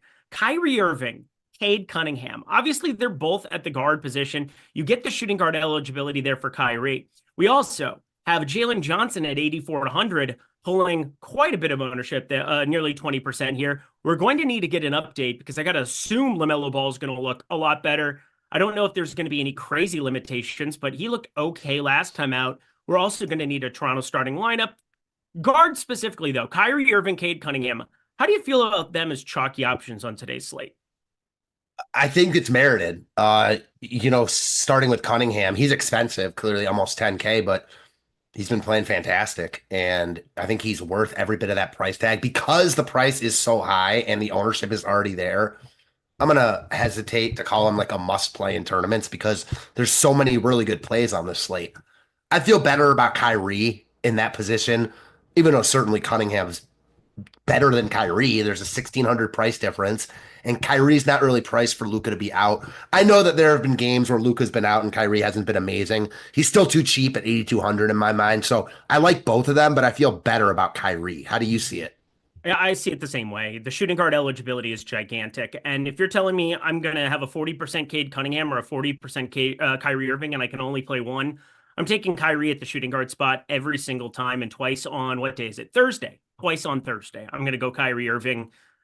However, I do think Cade Cunningham's a fantastic option. He's just going to be the most overowned player here because anytime Jaden Ivey's out, people run to the window to go jam it. But Tobias Harrison is going to trim into that 11.2% total rebound rate on the season for Cade Cunningham. You have Asar Thompson, who was the absolute GOAT for me on Monday, no doubt about it. But with Tobias Harris, it's not that I'm worried about Asar Thompson just, cutting into Cade Cunningham's rates in a gigantic way. But whatever minutes he is out there, well, he's going to cut into Cade Cunningham's rates in terms of the total rebound rate. 10.9% total rebound rate so far on the season in 66 minutes for him last season. Just like his brother Amin down there in Houston, they get things done on a basketball floor. 20.7% usage, not exactly 0% for Asar Thompson there either. But we'll have to be waiting. Obviously, if Kyrie ends up out, there's tons of onslaughts. You could go look, just move all your exposure to Dallas. Yes, it's a terrible spot going up against the Clippers, but Spencer Dinwiddie would probably end up being the best value play on the entire slate. I've obviously got that one ready to rock, ready to roll. And don't forget Jaden Hardy out. That is something that matters. Dante Exum out. That is something that matters. In addition, of course, to Luka Doncic. Alperen Sengun sitting there with the Q tag as well. John Morant with the Q tag as well. We'll be kind of like hanging in the wings, waiting for that to break. But I want to ask you about Ben Simmons because he's pulling the fourth most ownership here on the slate right now, 5,400. There is not a chance that at only 28 minutes, they capped him at 27 last time. That was the report, and obviously it came to fruition. I really hate Ben Simmons' chalk on today's slate, and I know he can get things done on a basketball floor. He got up to 31 minutes, so they're damn dirty liars, but at the same time, I think the intention there is for them to not play Ben Simmons some crazy amount of minutes. It should be a good situation for him going up against, I guess Scotty Barnes will probably be playing primarily point. They could have Jamal Sheed. They could have some different guys who step into this starting lineup. Don't know what to make of it yet now that Davion Mitchell is also out with that illness, but how do you feel about Ben Simmons? Because I think I would do just about anything other than play 5,400 Ben Simmons. Yeah, to be quite honest, I feel very similar to you. The Sims are telling me a different story. Like, as of right now, in my top 300 lineups, obviously I'm not playing 300. I'm getting 38% of him. So he's showing up second most behind Kyrie. I don't like that at all. I'm not going to fight with the Sims, but I'm happy the slate doesn't lock right now. Me too. 5,400. My big thing is now just don't know about the upside. Right. And you're going to get some Charlotte pieces that up against Washington, you just got to take shots on. And LaMelo Ball, he only played 26 minutes against Philly. We'll see how he ends up looking. Kind of curious to see where we have him projected at. I think Seth Curry ends up getting the start. I'm not sure. I mean, it could be like a combo of Josh Green and Cody Martin, I suppose, at the 2 and 3, whichever one you want to put it, whichever spot. It's just not a spot with Miles Bridges back that we want to be going crazy over the top, but I do expect Miles Bridges' usage to kind of go up here. We'll talk about some of our contrarian pieces based on what we're looking at here right now as well, but finishing out some of the chalky pieces, I want to talk about Atlanta. Larry Nance, Jalen Johnson, and then we had Clint Capella pulling quite a bit of ownership earlier in the day. It's dwindled down a little bit to around 13.5%. I still think he looks okay. I think the minutes are definitely short up with Okongwu out of there. I don't think they're going to close in a lot of situations with Larry Nance, but how are you feeling about Atlanta chalk? Because I have one thing and one thing only I can say that I like about it, the time that game starts. Yeah, good call there. I feel pretty good about Atlanta chalk here. I mean, I first opened the slate and thought, with no Okongwu, Capella is just going to look really, really good. And he does. He's too cheap.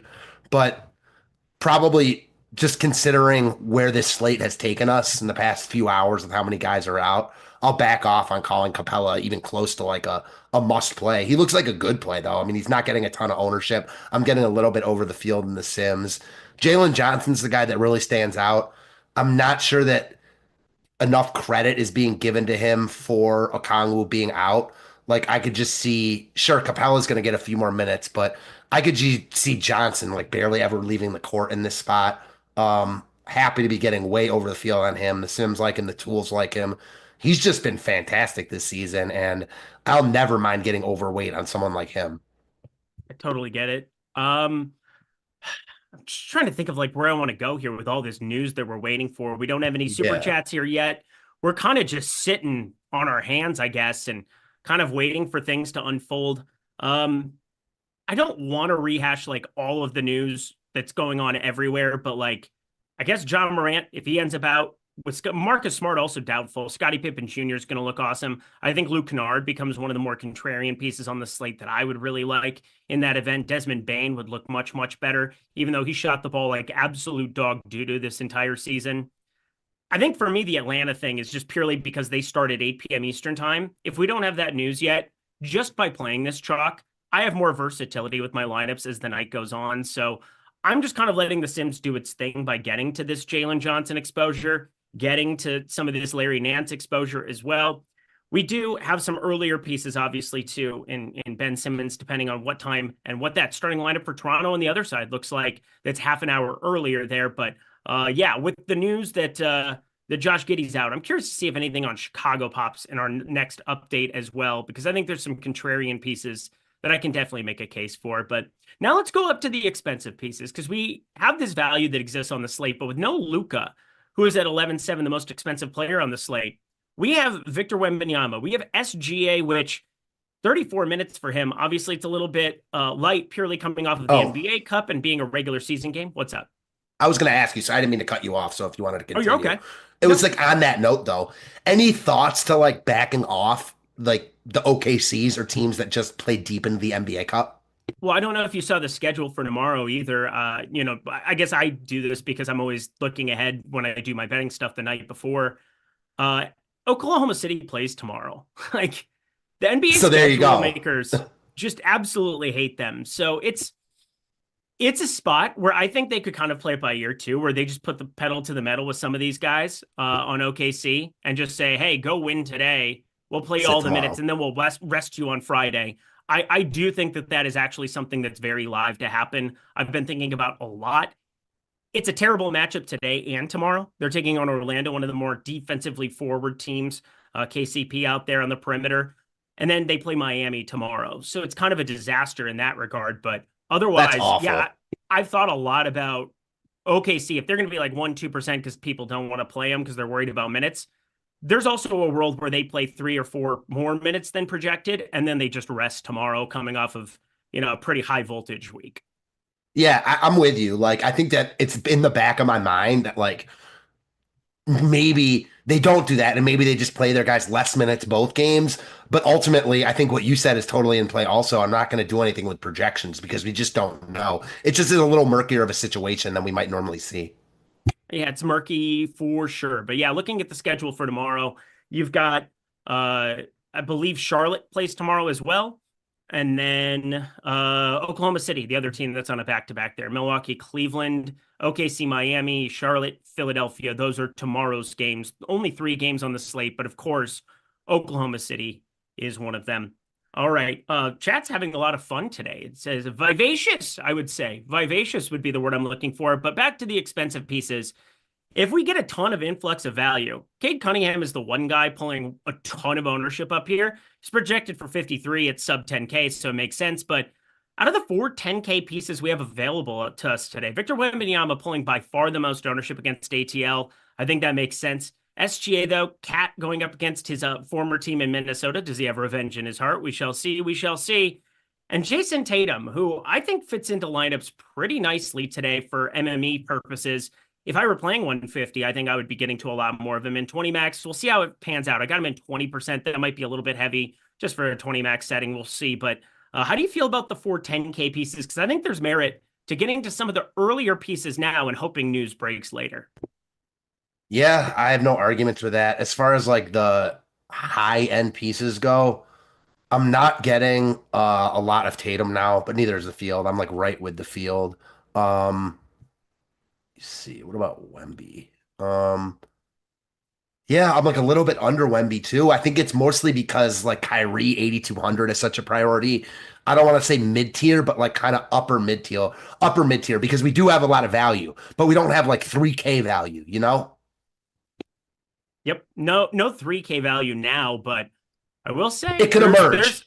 There's definitely a chance that things go completely crazy. And that's my case for potentially playing like a 2% SGA right now is you get John Morant ruled out. Sure, that takes away a guard spot, but you're also playing a guy at 2% who, if we had unlimited value, wouldn't you get to more SGA than 2%? Yeah, no, I like the way you're thinking there because these expensive, like if we had all the value that we're gonna have, that we potentially might have right now, then the guys you're talking about would inherently be higher owned. But since we don't have it, they're not. So I'm with that. I like that call.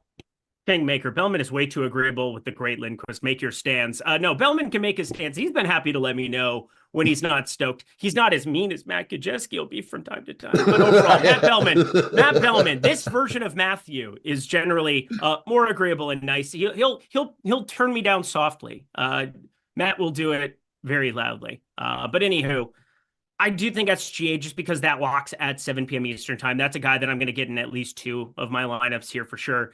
Jason Tatum, though, when I say he fits into lineups super easily, it's Chicago. We know the pace that they play with.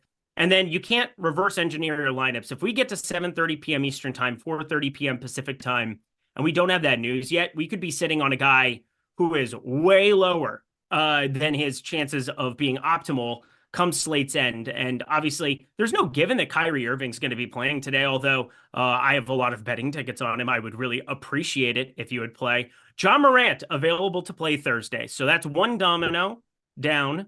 We don't have to think about that one anymore. Scottie Pippen Jr. will not be making my lineups or anything, but is John Morant somebody that you might look at? Because now that he's playing, he's 9K. We have him in for 32 minutes today, but everybody's been sitting on their hands doing absolutely nothing for a week. There's no reason he couldn't play a couple more. And yeah, it's Golden State on the other side, but instead of a Gary Payton or, D'Anthony Melton, who's been out for a long, long time and will probably never play for Golden State again now that he's traded, I got to look at Dennis Schroeder, Steph Curry. It's fine, but it's John Morant. I got to take a couple of shots on that if he's going to be completely unowned.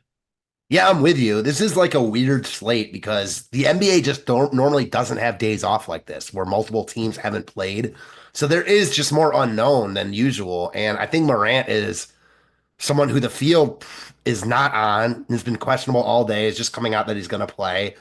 And I wouldn't be surprised if he played a couple more minutes here. Big game for Western Conference purposes. Both these teams are, clearly fighting for upper echelon positioning in the West. And Morant, we know, has massive upside. So, yeah, I think that he's definitely in play. Again, not like a must or anything, but a really good look in tournaments because he's not getting a lot of love. I'm going to jump over to the FanDuel side where there's this Scotty Barnes character who's 3,500. Yeah, what are we actually doing with our lives? Good job, good effort, FanDuel.com. But the main reason is because on the expensive end, we get Nikola Jokic. He's accessible on the FanDuel slate because he's obviously playing on it, whereas on DraftKings, you'd have to play the 2-game night slate. So at 12,400, with all of the pending news that we have all around the place and the Toronto starting lineup that could provide us lots of value, no Pirtle playing basketball, no Davion Mitchell playing basketball, no RJ Barrett playing basketball, we could get a cheap guard, cheap front court option as well. But Jokic at 12,400. I'm a little surprised to see him pulling just 13% ownership on a 13-game slate because I feel like there's going to be something that breaks between 26 teams in play tonight. I think you got to play more than 13% Jokic if you're playing on FanDuel today. No, Matt? Yeah, especially with Scotty Barnes. Now, yeah, obviously a ton of opportunity cost at center, but really the opportunity cost at center comes from not playing Jokic usually. So I'm with you. It seems low for him, especially with Scotty Barnes just being an auto play. I feel like you have to. I mean, 3,500 and then Jokic. maybe it ends up a little bit higher, but we have like a boom percentage around 44% on Jokic. And obviously, I'm just working through the Sims here now with some of our updated information on the FanDuel side. And then I'm going to revisit my DraftKings stuff here, where I'm obviously playing tonight, but wanted to give FanDuel a little bit of attention. I think the Jokic piece relative to the 3,500, like if you're going to, like, you're not going to fade Scotty Barnes for sure. But if I'm not going to play Jokic, is there anything else at center that even looks remotely comparable on FanDuel? Because I feel like it's just like play those two spots and figure it out with the other 7 spots on FanDuel tonight. The only other guy I could think of is Sabonis, but again, drop off is pretty massive from Jokic to Sabonis. So I'm with you there. I don't think Jokic is like a must play. He's really expensive, and Scotty Barnes is just one player. But it does seem to me with Barnes available, like, and just the free square, if you will, at 3,500, it's just that much easier to play Jokic. So yeah, I'm not playing FanDuel, but if I was, I would likely be playing him if I were playing one lineup. Trae Young available to play. That was never a concern. At least I hope it wasn't a concern. That could have been a disaster. But overall, feeling pretty good about this slate now. Şengün questionable, Kyrie questionable. Those are going to be the two. They really do a ton for us. And something that can do a ton for you guys checking out the NFL Max subscriptions right now. We have a great deal going on because now through the Super Bowl, $179 gets you everything. Everything. The Sims, the projections, the ownership projections, everything. $179 using promo code CELEBRATE. Holiday. Yeah, that's not the promo code. It's CELEBRATE. Check it out, friends. $179 for everything on the NFL side of things. Offer runs now through the Super Bowl, which is pretty cool. You could jump in at any point in time. You get an influx of grandma's check shows up in the mail for Christmas. Awesome. $179. Thank you, Grandma. Well, you use promo code CELEBRATE and check out the NFL Sims tool and go make yourself a little bit of that DraftKings FanDuel money, honey. It'd be great to see you guys over there. Plus, look at all the screenshots we have going. I know it's not even attached to this, but pull up the Awesemo/Stokastic Hall of Fame. I don't know why I always do that, Matt Belman, but the Stokastic HOF. If you guys finish in the top 3 of any tournament, 5,000 or more, you have an opportunity to get yourself the Sims for a month for free. Now, you can get that and prolong it to be on the back end of your $179 that you paid. So you have $179 through the Super Bowl, and then you could get a month of the Sims tool for the NBA after the fact. You could wait until NFL season in September, and you could fire it up. Make sure that when you finish in the top 3, though, of that tournament of 5,000 or more, you specify in over on Stokastic HOF. Make sure you let my guy Ron know, the news god himself. Let him know which sport you guys want to be signing up for as well. But Stokastic HOF, tweet your win there and get yourself that Sims tool for a month completely free as well. Yeah, that's awesome. $179 for the entire 2 months to round out the NFL. That's a pretty insane deal. So check that out for sure. Promo code CELEBRATE. All right. I think we got everything updated here. I'm running another sim. Anything that's standing out to you in your lineups that you did not have before this entire influx of news? No, it looks like we just got stuff updated, so I'm rerunning everything as well. Okay. Who do you think the starting lineup is for the Toronto Raptors today? So no Pearl. So Magbo, Barnes, Dick. That's the only 3 I feel confident in. How about you? I think we got to hit the nuke of the night. I think we got to do it. We got to do it. Jordan Klein, are you ready? Nuke of the night. Watch this. I'm slapping the bass. Slapping the bass. You like? It's best prostitute in Kazakhstan. I knew you'd like that one. Matt Belman, I have a nuke of the night. It plays for Toronto. He plays for Toronto. I don't mean to call him it. He's not a boy called it. Matt Belman, who is your favorite tournament play looking at the board for this evening? I feel like this is, I don't want to say cheating, but it's a guy that we talked about a little bit ago that just never seemed to get as owned as he should be. Coming in right now as one of the highest leverage players on the board, Jalen Johnson, my easy nuke of the night. Jalen Johnson? Yes, sir. Oh, I love Jalen Johnson. He's like my boy. Shout out Duke, 3rd year. Things are going well for him. Eric is 40. No, I'm not. Stop saying I'm 40 years old. I'm very, very offended. But anywho, I very much like Jalen Johnson. He's pretty popular on today's slate. I wouldn't say you're going crazy off the board by any means, but you know what? Sometimes You need to find some good pieces to wrap around some tournament pieces. And I just strongly disagree with one particular take that I'm looking at here, and it's Jamal Sheed. I think Jamal Sheed starts for the Toronto Raptors. I think he's the starting point guard tonight up against Brooklyn. Sure, Scotty Barnes is going to do most of the ball handling, but doesn't Jamal Sheed end up being the guy who has to play more of these minutes now at the point guard position? He's only a .74 DraftKings points per minute player. But what else are they going to do here at guard whatsoever? Jacoby Walter will play some minutes. I think that's it. That's like the only other guy who's going to potentially play one or two, like playing at the 1 or 2 today. They're so thin with no Emmanuel Quickly, no Davion Mitchell, no Bruce Brown, no RJ Barrett. What am I missing? Why is Jamal Sheed not projected for like 30 plus minutes everywhere today? So the only thing I'll say to that, like I'm with it. He's 3,500. You'll never hear me arguing with a 3,500 guy. But even if he does play point guard like the majority of minutes here, Scotty Barnes is going to be the one that's really playing point guard, you know? Oh, yeah, Scotty Barnes for sure. But again, we're talking like a 1% owned Jamal Sheed right now. And I think that will change the draft. I see him coming. He starts. It's changed to it just changed 10%. Okay. That's less fun. It's a lot less fun, Matt. Yeah, it happens though. Shit. Let's just hijack some nuclear missiles and hold the world hostage, yeah? Yeah? Okay. Boss, need the info. Dennis Schroeder starting for the Warriors. I think we all assumed that too. Yeah, I think they said they were going to do that. Calling him Sheed. Yeah, no, I didn't watch any college basketball last year. I was too busy doing this job so that I can help you get good information and help you make money. Shout out Osar Thompson. You're a real one. You're a goat. Cool. Let's continue on our merry way. I'm going to jump over to the premium Discord as we're working through this. We got 27 minutes. Man, this show is absolutely flying. It's amazing. Yeah. Time flies when you're having fun. Also, when you're very, very stressed because the NBA hates you and doesn't want anybody to be happy. Let's pull this up. Stokastic, the premium Discord. That is what you want to know. Yeah, we do have, well, look at that. News got himself firing it up here. It was something I saw come through for a second, but Seth Curry is starting here for the Charlotte Hornets tonight. I got to tell you, there's a lot of slates, like a 3 or 4 game slate where I think you should try to take a look at like a 3K Seth Curry. This is not one of them, Matt Belman. Yeah, honestly, like I didn't say this before, but that's kind of how I feel about Simmons too, in a different way. Like I think Simmons, and again, as far as Curry goes, yeah, I'm with you. I'm never looking to play someone like Curry on a slate like this. But I think the same point for me applies to Simmons. I think he's a very good points per dollar play at 5,400. I just struggle with his upside here. And I do think this is the type of slate where you're going to need decent upside from all your guys. So I don't think Simmons is a bad play, just like circling back.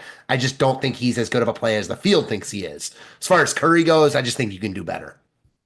The Warriors going back to Case and Wallace like they probably should have done on Tuesday, but such is life. Isaiah Joe couldn't hit the broadside of a barn, nor could anybody on the Oklahoma City Thunder, so that's cool. Letting it be known, though, Case and Wallace will not be in my lineups. I don't think he should be in yours either. Joey, over in the premium Discord, who's the must-play FanDuel cash plays? Pretty obvious, just would like to know who you start with from Toronto and Dallas at Eric Lindquist. I shall tell you, Joey. I shall tell you. Kyrie Irving, he seems pretty good right now at 8,200 on DraftKings. On FanDuel, 8,100 is even better. So, like, Kyrie Irving's just an absolute smash. Scotty Barnes, if you don't play him in cash, or if you ever see anybody without Scotty Barnes in cash, just remember the name, find them every day, like it's taken. And I mean, even in tournaments, I think. Oh, my God. Yeah, you just play 100% Scotty Barnes on FanDuel today. There's not a case to be made for getting away from him. He could put up the worst game of his season or hurt himself in the second quarter, and he's still optimal. He's like a legit, like the king of the court that DraftKings did for a minute. I don't know if they're still doing it. Like he's like a legit player who can win that. And he's the min price on FanDuel. It just play him. Yep. I will also say this. I would play Jokic in cash on FanDuel at 12-4. I don't think there's really a case to be made for getting away from him when you get a min price piece like Scotty Barnes on the same slate. So I'll give you those 3 for sure. Scotty Barnes, Kyrie Irving, Nikola Jokic. I would not walk into FanDuel at any point in time and not have those 3 in that lineup, as long as Kyrie's playing, of course, as long as Kyrie's playing. But thank you, Joey, for the question.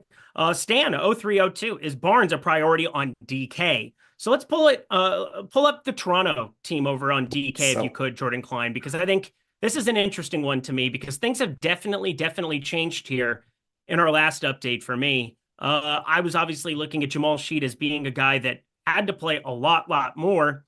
And now he's the guy with the second best boom percentage in the boom bust tool. He's 3,500 over on DK. He's not great in terms of like his pure projection there, but I got to say his upside is just immense. Just minutes upside. I don't know what they do unless you think Jacoby Walter just plays unlimited minutes, but I think Jamal Sheed makes the most sense, Matt. Yeah, Sam, I'm a fan of his too out of Houston. I know he hasn't been great from a DFS perspective to start his career, but this matchup, I see he's a guy that can get defensive stats like in a hurry, and I think this game could end up being real sloppy, and I think he could shine in a spot like that. So I'm with you on him. Like, you don't even need him to be playing the true point guard for him to get there at 3,500, considering how many minutes you're thinking he could get, and combine that with how I think this game could be sloppy, and that kind of fits his mold. So I'm with it. And we don't have him projected for a boatload of minutes by any means. We have him for right around 24, which is just fine. But I just think about what the ceiling could be if he gets off to a good start and gets it rolling, like he's Fred Durst. Things could be really good for him. Grady Dick, is that somebody that you're interested in at all as well? Because he's somebody I'm having a tough time getting to, and I thought I would be jamming him once that news dropped. Yeah, I think it's just a price thing. Tools don't really like him. The Sims don't really like him. I think he's just, his role will be better, but he's 6K now. He doesn't project for, he doesn't project to be that great of a value. So he's one guy. I think you can certainly play him. If I were playing 150, I wouldn't take him out of my pool or anything. But if I were playing one lineup, I would struggle to plug in a 6K Grady Dick. I wanted to ask you, because I know we're kind of going all over the place. We haven't really touched on LaMelo Ball, and I want to know thoughts on him, like as a pivot to Cade, and if you have any minutes projections for him, like considering he was pretty limited in his first game back. Yeah, to round out Toronto first, there's no chance I would play Kelly Olynyk. Seeing a lot of Kelly O questions. He's a great fantasy producer. His tag is just egregious for what we could expect for his minutes ceiling to be at center. He would have to be a 1.75 DraftKings points per minute guy today to go get it done. Now, they're absent a lot of options, and it's, something that's not unheard of for him to pull off. But overall, don't think I could pull the trigger there. As far as LaMelo Ball goes, I think he's okay. I'm just not running to the window to play LaMelo Ball off of 26 minutes. It was kind of a weird spot last time out where I don't know if he has that same minute ceiling. And I do think that I'm going to play some SGA early here. I think he's kind of the guy that I think goes completely slept on. I don't think LaMelo Ball, even without Brandon Miller, is going to be somebody that I get to tons of. Again, I'm just getting through my Sims here now. Okay, I got 15% of him. What's his ownership here at the moment? Did we just get an update? Nope, we didn't get the ownership update here. I was just curious because we got the projections update, and I will find that out here as well. Yes, LaMelo is now 11% ownership. Yeah, so I'm going to definitely play a little bit of LaMelo at 11%. I'm just fine with that. I think you should be too. We got Asar Thompson in the starting lineup for the Pistons instead of Malik Beasley. So Malik Beasley, move him down the block a little bit. Cunningham, Hardaway Jr., Thompson, Harris, Duran. Boy, you would really have to be what is it? Yeah, have to have some gumption, some real feel that Malik Beasley was going to make every single shot to play him now at what his ownership will be. Yeah, I couldn't imagine, prioritizing Beasley now, not starting on this type of slate. Just no thanks. Yeah, I'll probably play 0% here at this point in time. So that's cool. That's good to know. Sar starting tonight.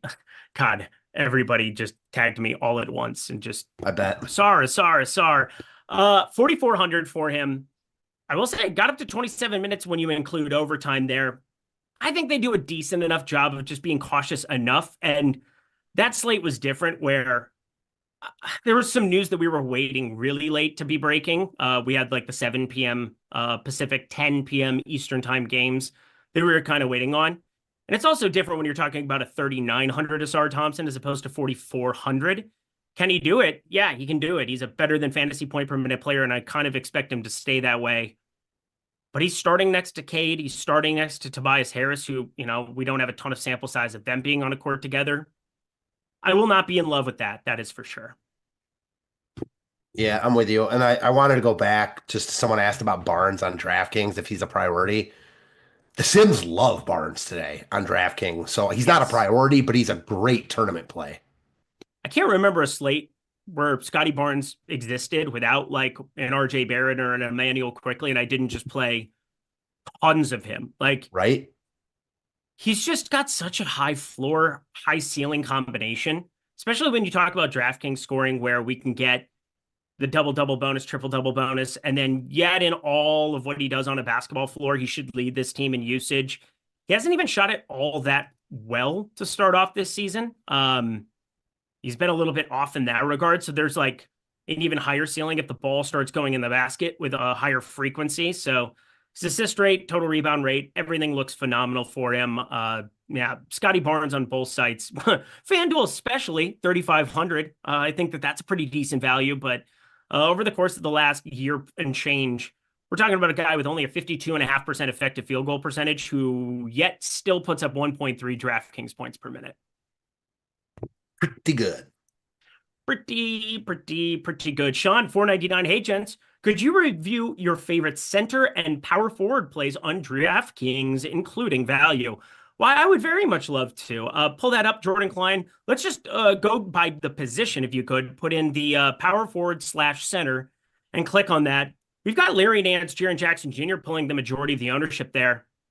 I will say this. I don't really think either of them are really all that interesting. Oh, I still had a group to buy team, I believe. Let me refresh this one more time. But I think there's a lot of ways, the power forward, center, and then, center itself there. I think when you click on it that way, Jordan, that's actually my fault. Add in the center and the power forward as well. Just click on all of it there.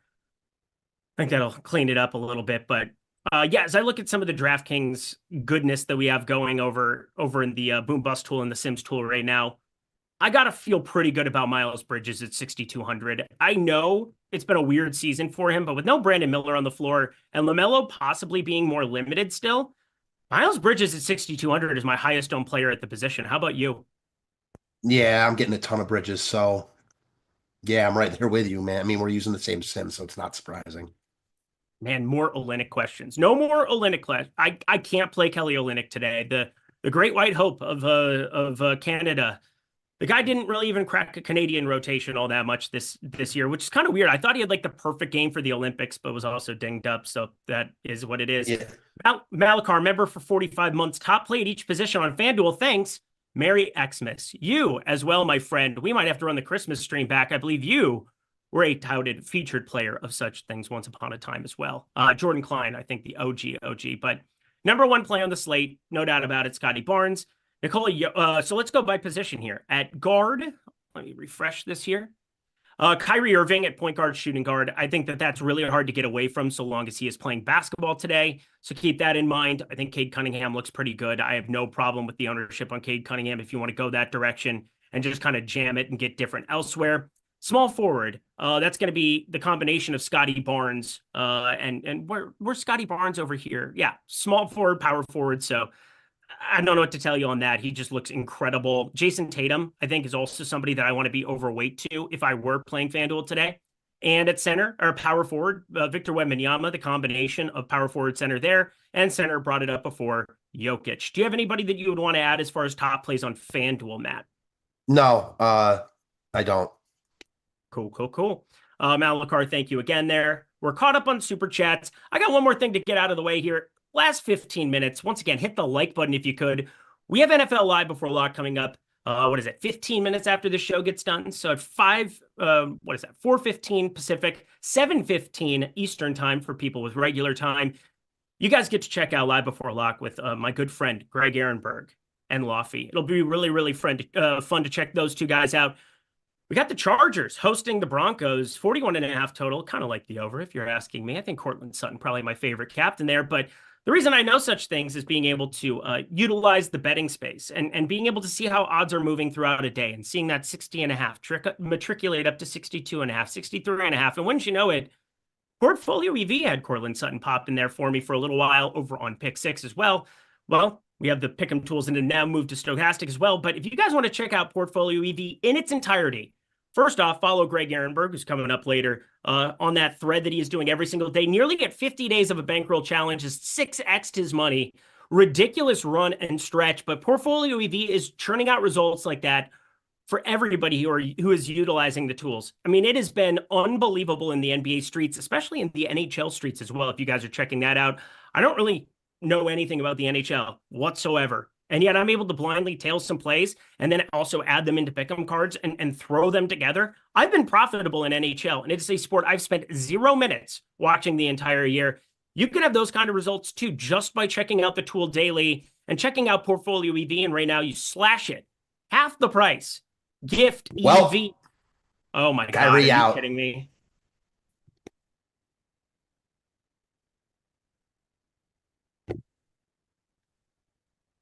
Well, I mean, that's the NBA for you, right? Disregard everything we just talked about for 43 minutes, 47 minutes.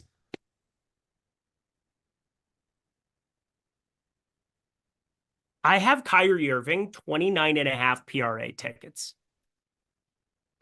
Yeah, that seemed pretty locky. At least you don't have to it's not like you lost it, I know it's just it's great EV and it sucks, but you knew that was part of it when you placed it, he was never guaranteed to play because he was questionable, but it still sucks. I'm just trying to make you feel better. 12 minutes, not much time. Yes, I very much understand. I just needed that 20-second tilt.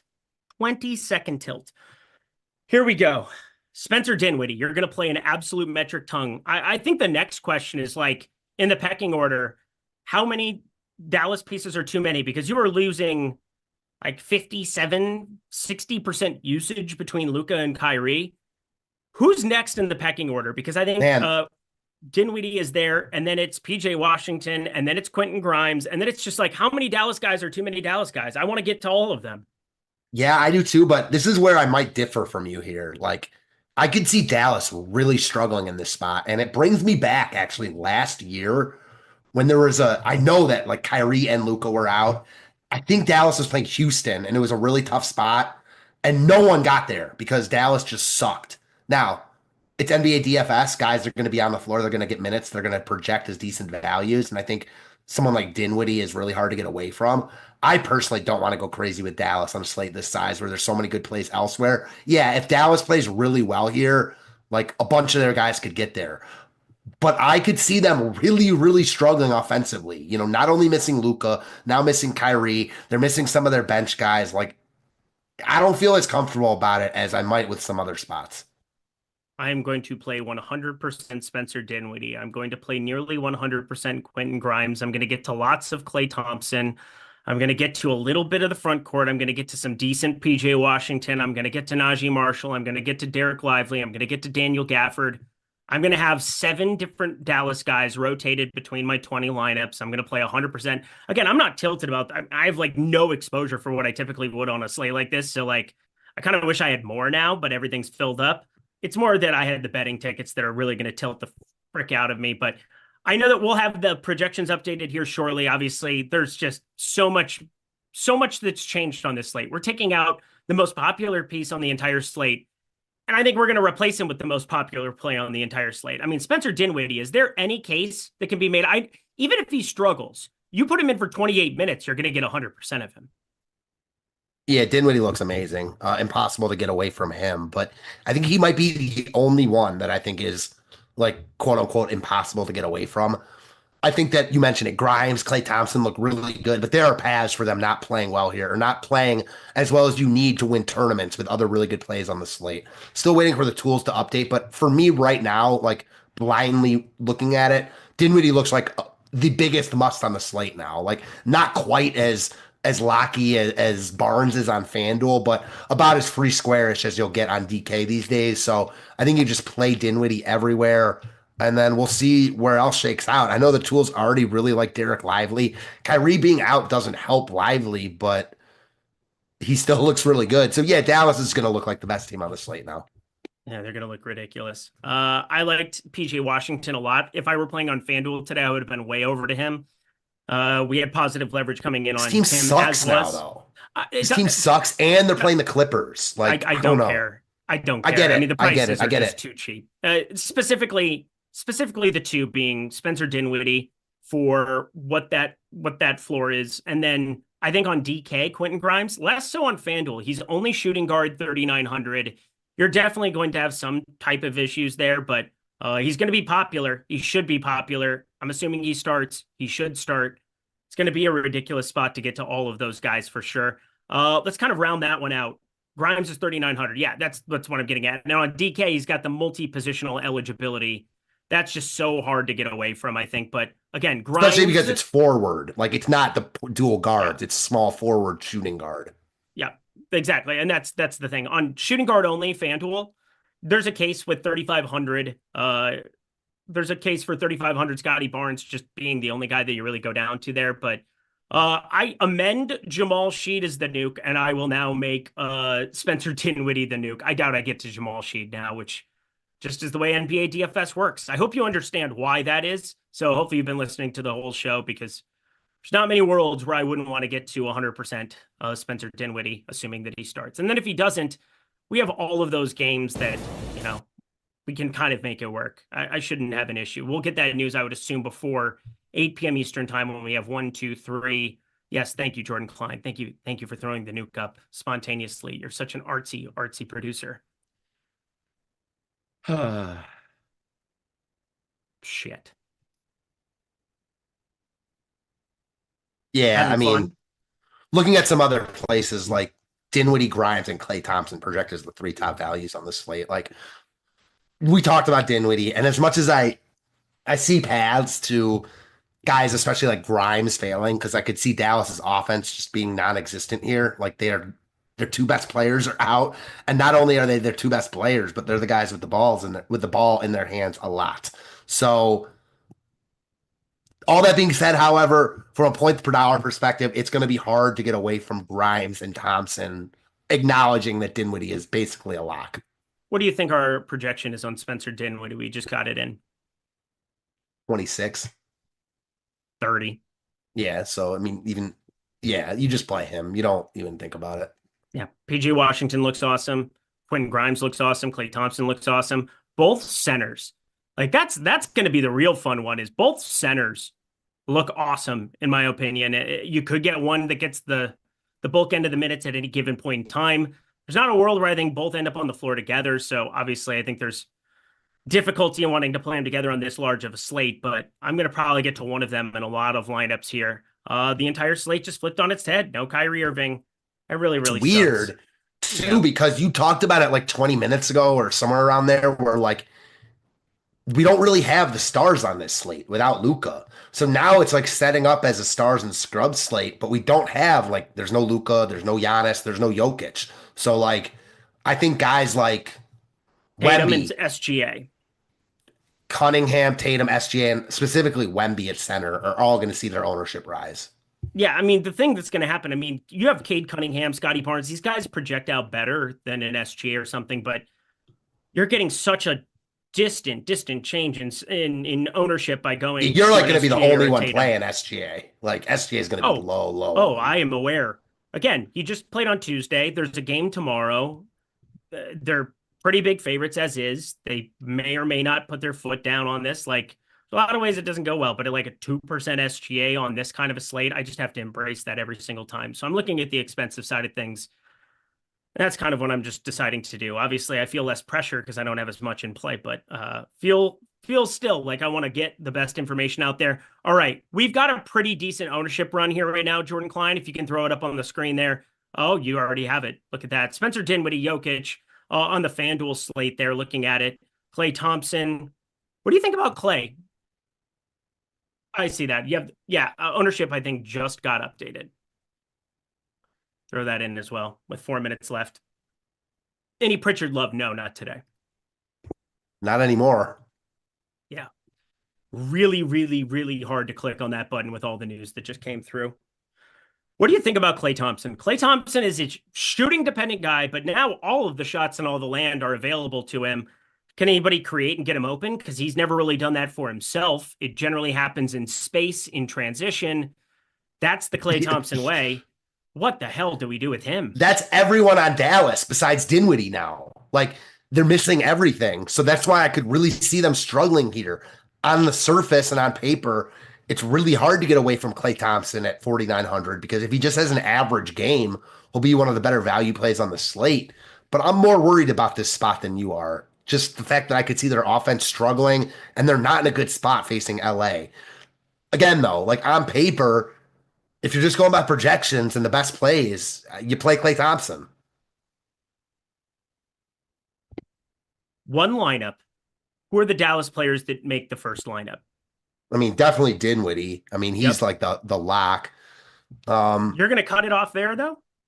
I'm not going to cut it off there, but I'm going to say that I'm not going to be like, I need to play Dinwiddie, Grimes, and Klay Thompson and then fill out the rest of my roster.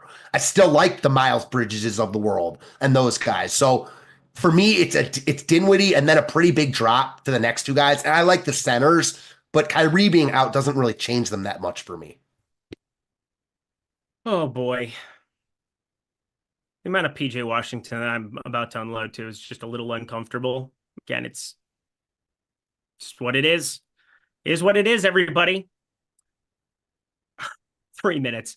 This show was like 2 seconds long. I don't even know what to tell you. We do have NFL Live Before Lock coming up here. I got to get some lineups in. We got, what, 2 minutes to get these in? Who can you not live with here in the 7 p.m. Eastern time slot, Matt Belman? I don't know if there's anyone I can't live without in the 7 p.m. time slot. Probably the right answer. Because there's only, 3 games at 7? I mean, maybe Miles Bridges, but that's about it. But I don't know if he's like, I can't live without him. Like, I like LaMelo Ball, but he's certainly not in that category. And with this Dallas news, like, I couldn't fault anyone for just saying, like, I'm going to play 1 or 2 guys and then reassess because a lot of stuff just changed. Why do I feel like the center's value are hurt by no Luka and Kyrie? So in terms of actual performance, yes, they'll be hurt. But think about how many more shots are available for everybody that we're going towards those two. And could they be less effective? Sure. But like, it's so hard to say that when you take 2 of the best fantasy producers off a floor that somehow, some way they're going to perform worse or look worse. Like that's just not going to be the case.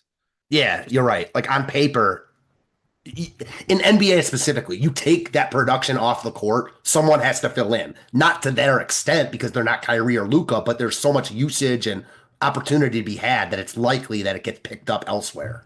Oh my God, how much time do I have left to get my lineups in? Not a lot, but only 3 7 games is pretty nice. We're going to find out.